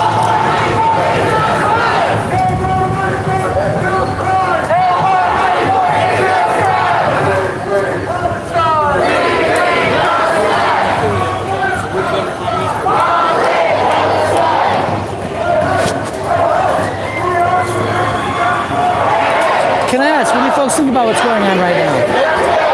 No? Okay.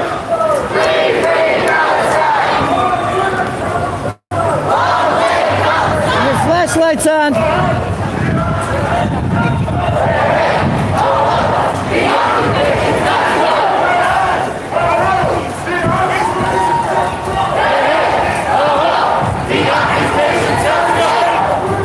Israel is a terrorist state, and I've always said that. Said that. Thank you.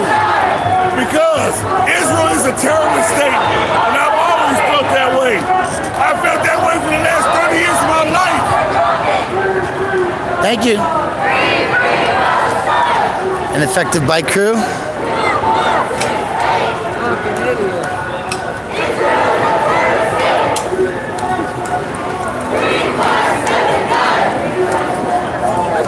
You never seen anything like this before. Where are you from? Little town, man. Little town. You know, in the Denver metro area, depending on the size of your town, you might be surprised by this statistic. We have 38,000 people that live in the streets.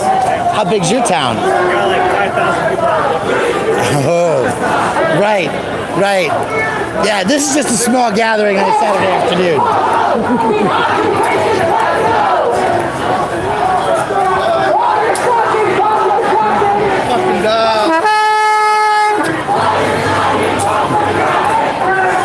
Come on, it's fun!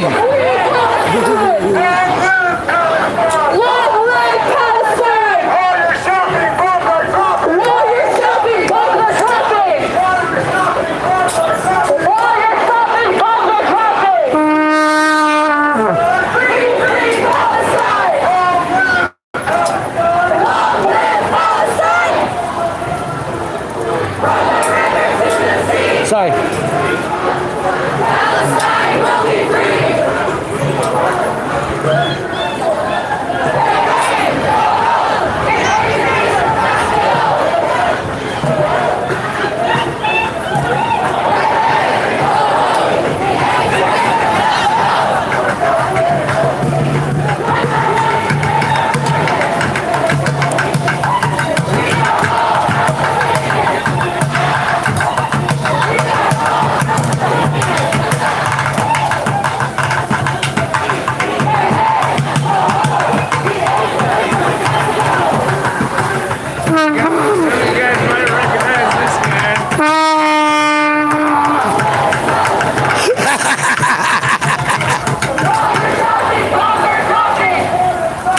you all having a great day.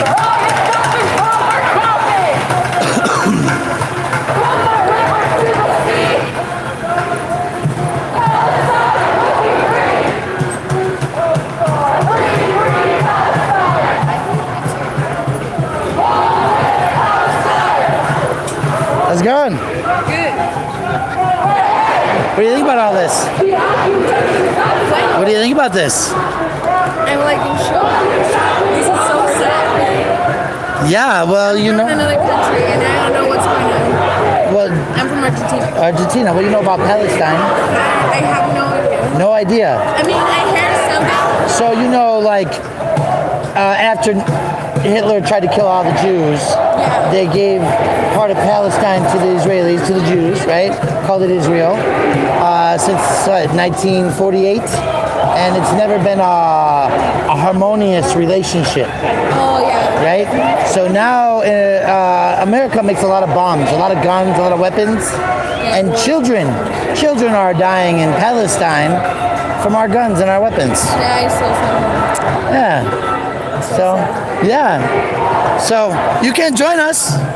Thank you. Enjoy your day.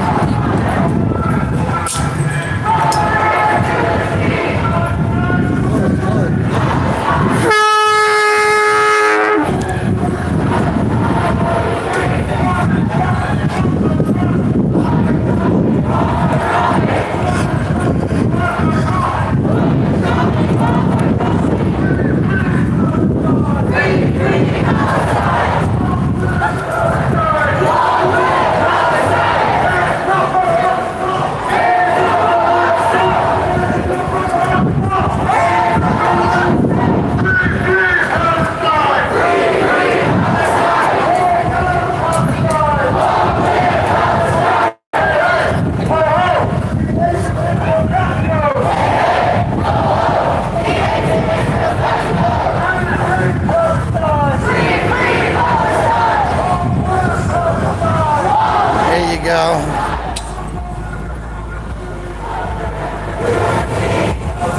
Are you in park? Yeah, thank you. What do you think about all this, man? You got it in park? If you could put it in park, it'd be a lot safer for everyone. Thanks.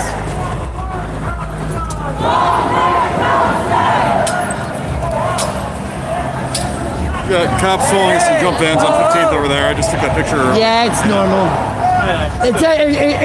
It's every protest with more than 10 people. Just SWAT's running on the outside a block or two away. What you should be worried about was the drones flying right overhead. Right? Full facial recognition.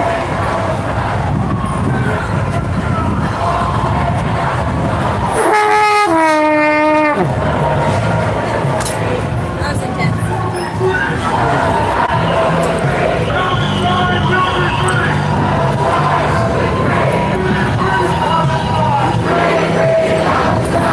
Oh, hey, people I know. Can you hold that for a minute? Oh, yeah. I'll catch up with you. Okay, no problem. I got promoted. How many are doing? Does it say? Oh, it doesn't. Oh, no. 31 people are seeing it.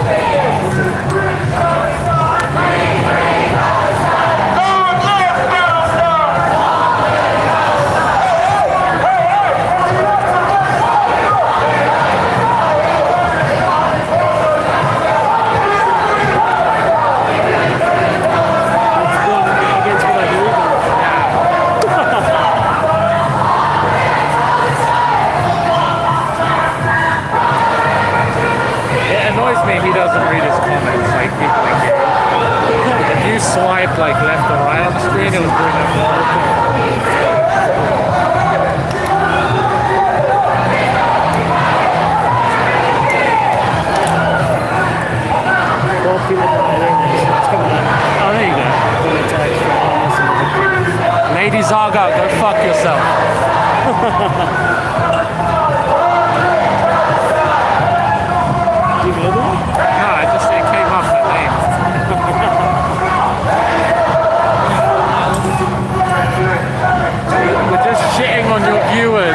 were giving us statistics about fucking Hamas killing certain number of people every day.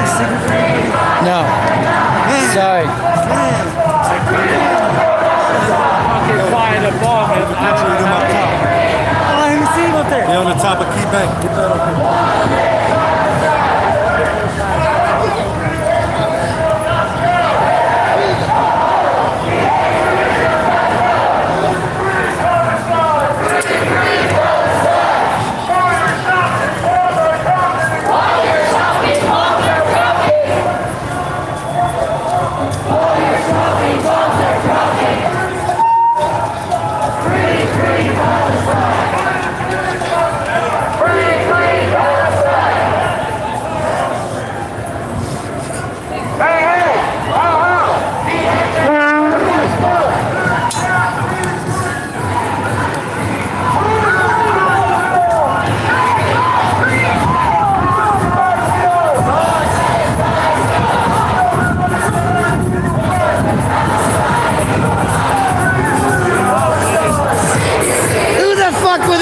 Wankers on your channel, Lomar.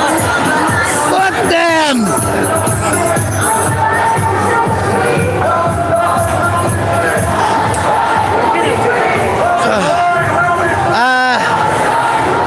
Building up preparations to do digital color printing. Shirts, canvases. I got a friend doing mugs and the pop sockets, some stuff like that. Shirts, hoodies, right? Like color, on demand, 1 to 5,000, you know? Is that screen printing or is that? No, it's like color printing with a ink printer, like color paper, right? Photographics, shit like that. Only it's for shirts. Yeah, yeah. It's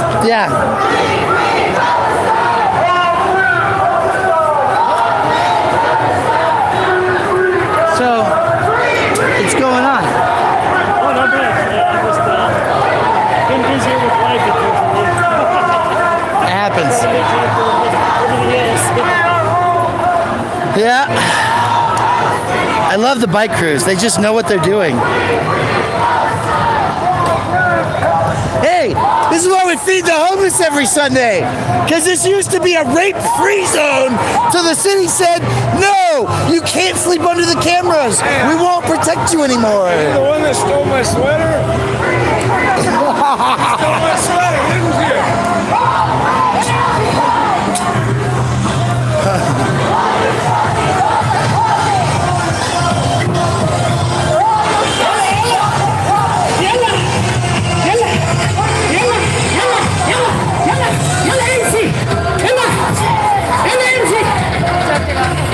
Thanks.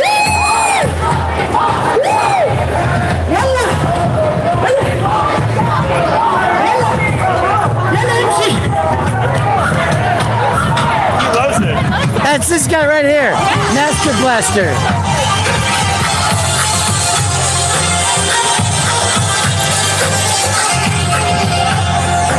City's back alive.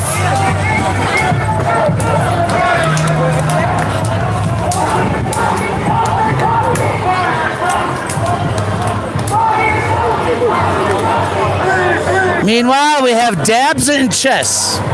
A fantastic combination of Colorado activities. Play some games, do some dabs. Life is good, ladies and gentlemen.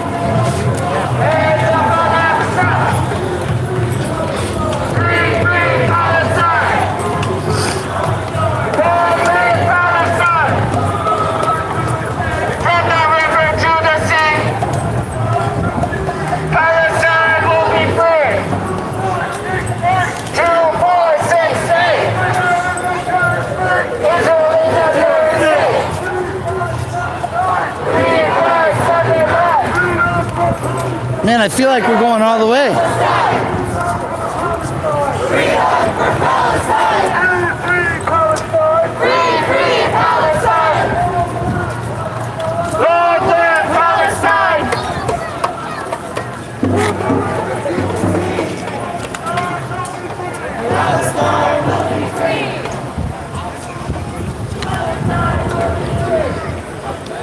these things work very well. Good to see you as well. Being safe out here? Absolutely. Very good. Very good. I'm just looking for evolution. That's good. That's good. Huh? But I think I have a couple things planned. So why are you out here today? Same reason that we're gonna have to keep coming out here until it's all over, until Palestine is actively free.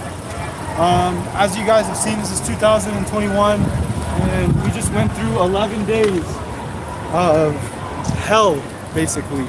Not we, but that's what they went through in Palestine, and that's what's continuing to go on. Currently, from the last update that you've gotten, they called for a ceasefire that has not been a ceasefire. But I'm here to support. See you on the next one. All right, man. Thanks.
Sorry about that.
That was kind of scary for a second.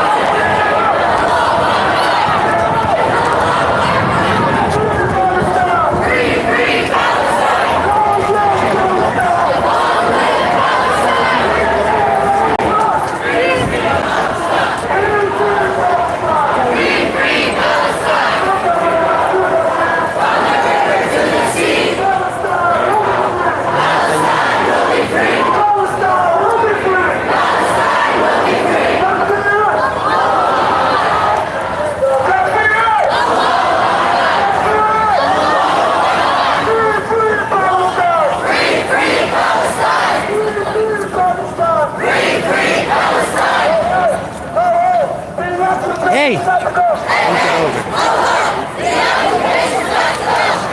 upside down. All the words are upside down.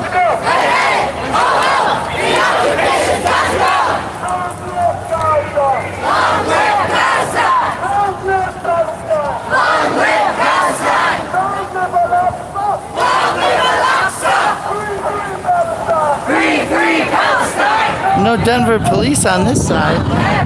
Lots of numbers of SWATs.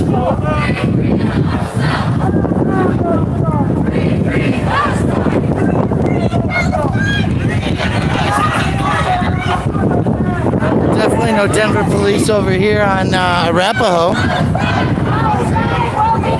Running up 18th. Should be a logical location for them.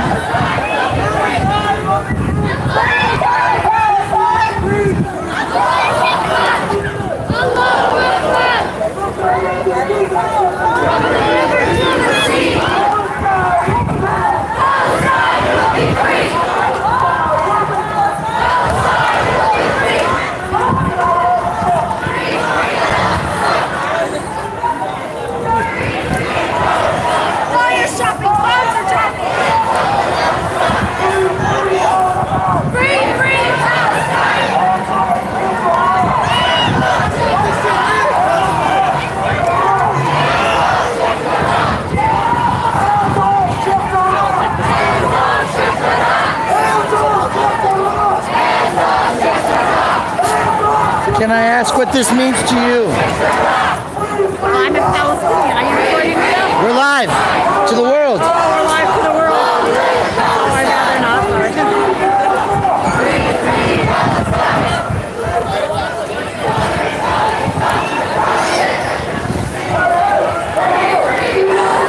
How about you, sir? Why are you out today? Tell us. All right. All right.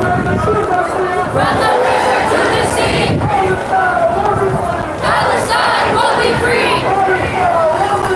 Palestine will be free.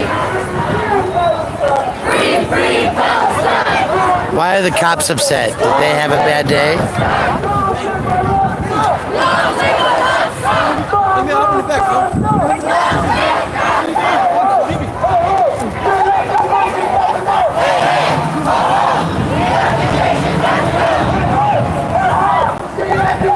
The scooter brigade's way just rolling around.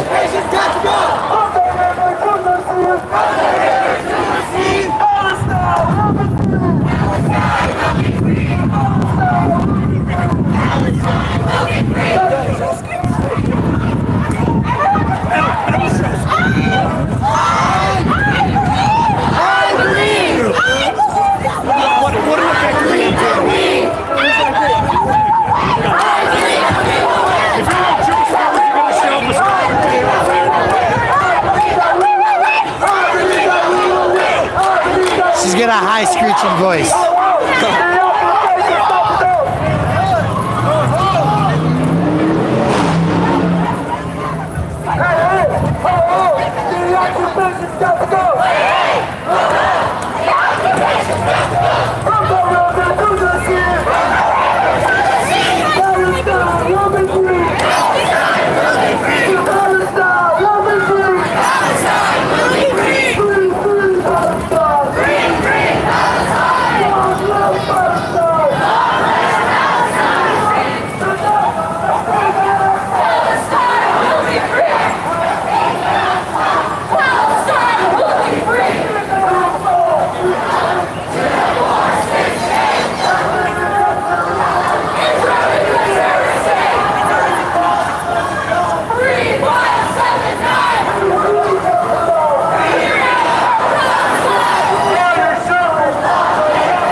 Doors are locking. Doors are locking. We can hear them sealing as we walk by.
guy that put his car on park.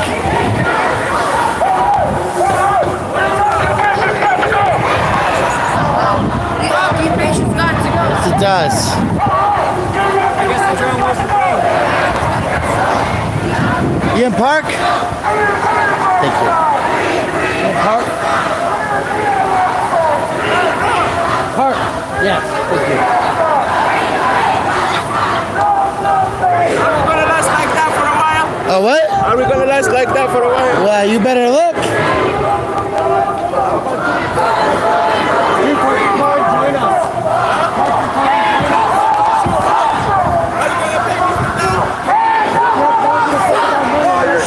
Well, you good.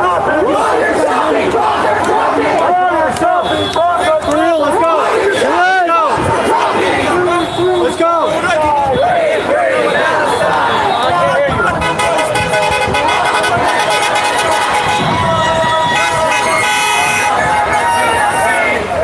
You got a friendly crowd. This block, anyway.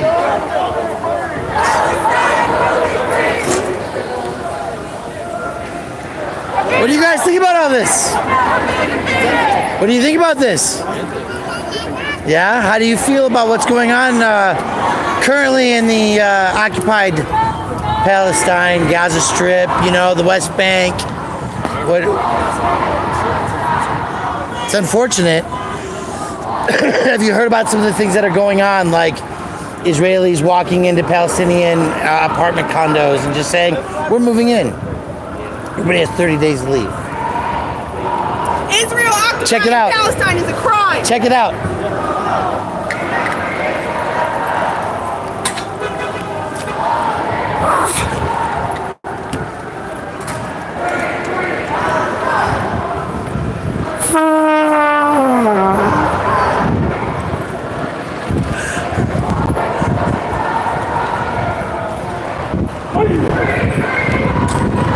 Stop killing the kids of Gaza.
It's always awkward when you random Jewish person just walks by and she looks so bad on her face. She's like, oh, I don't want to be here. Huh? Yes.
My lungs aren't what they used to be.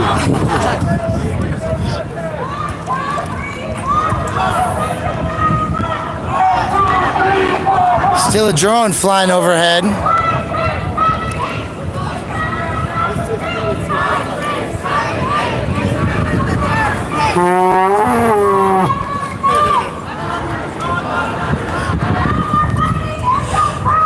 I'm just worried about this drone. I'm assuming it's the Denver Police Department. I don't think so. Someone take it out. I just didn't know who it was. Oh, okay. I'm pretty sure someone took it out. That doesn't look like it. That's what's going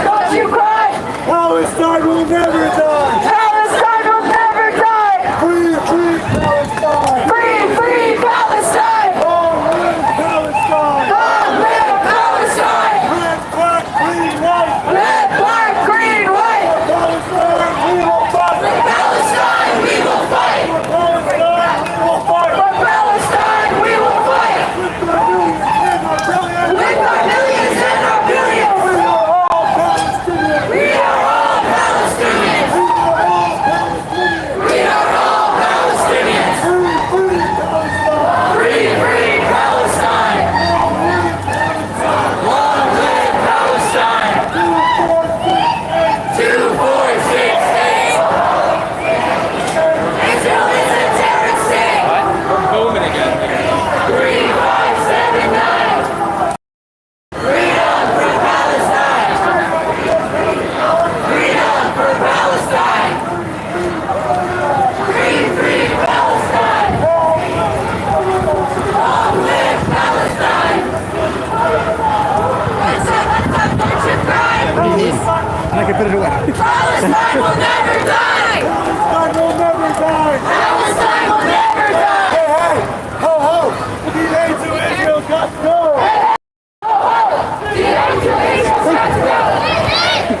Got it? Yeah. I know what that's all about. Hey, you got a micro or a? I have a USB-C. No, I need a micro. I left it. We're almost back. I'm a micro in real life. We're almost there. I got it at the. Free, free Palestine! Long live Palestine! Long live Palestine! With our millions and our billions! With our millions and our billions! We are all Palestinians! We are all Palestinians! We are all Palestinians! We are all Palestinians! Free, free Palestine! Free, free Palestine! Long live Palestine! Long live Palestine! From the river to the sea! From the river to the sea! Palestine will be free! Palestine will be free! While your shopping bombs are dropping! While your shopping bombs are dropping! While your shopping bombs are dropping! Free, free Palestine! Free, free Palestine! Long live Palestine! Long live Palestine! People united will never be defeated! The people united will never be defeated! Free, free Palestine! Free, free Palestine! Long live Palestine! Long live Palestine! Red, black, green, white! Red, black, green, white! For Palestine, we will fight! For Palestine, we will fight! Shopping bombs are dropping! While your shopping bombs are dropping! While your shopping I want to see your sign again, if I may. While your shopping bombs Will you tell us about it? Free Palestine! Free, free Palestine! most of the names of the children that died in Gaza. And this is all their names and their ages. And then now they're funded to kill them. So your sign is the name of all children. All children. How many are there in total? 66. 66 children. But not all of them. They can't find them. You haven't gotten them all down yet. Thank you.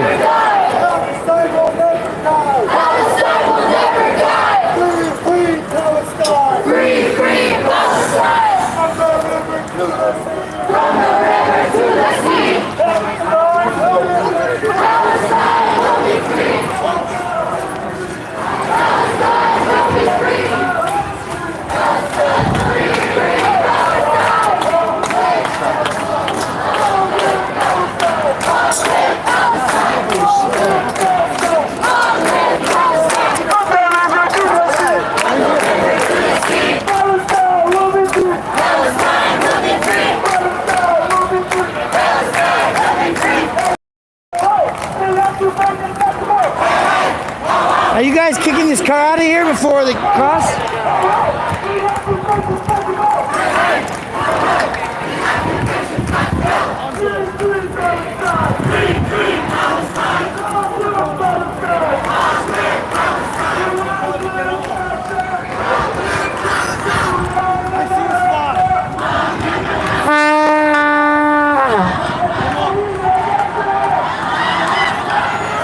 I love my new horn.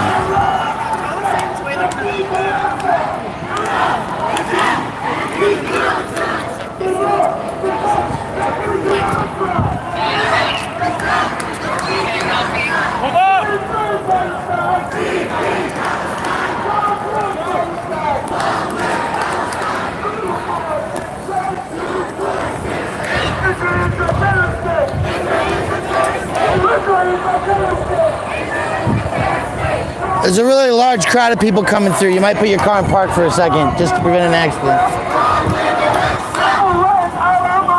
Nice shirt. This guy's stalking me, man.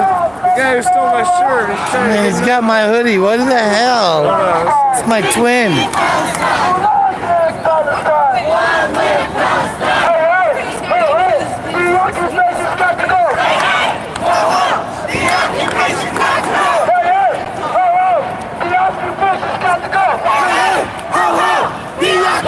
I love it. I love a good taking of the streets. And they're getting it all the way in the back. They're finally coming all the way over.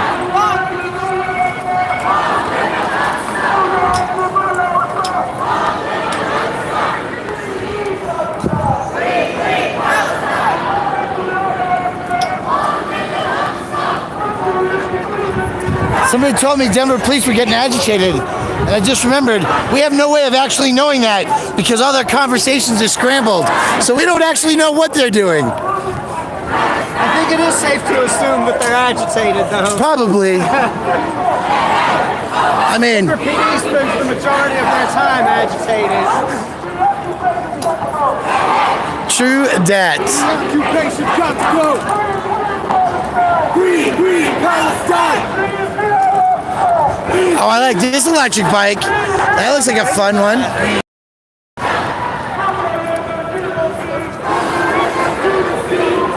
That battery looks like it's probably got about 40, 50 miles. Maybe even more. That's a big battery box.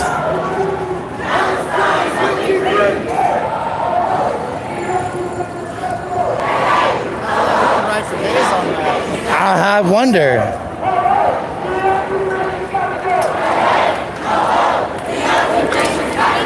And now back to the protest.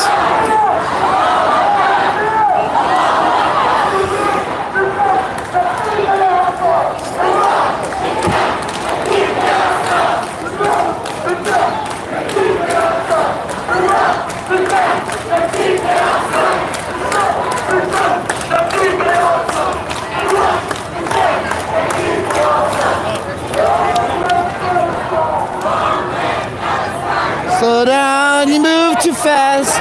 You gotta make the daytime last now. Protesting has gotta last now.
Palestine!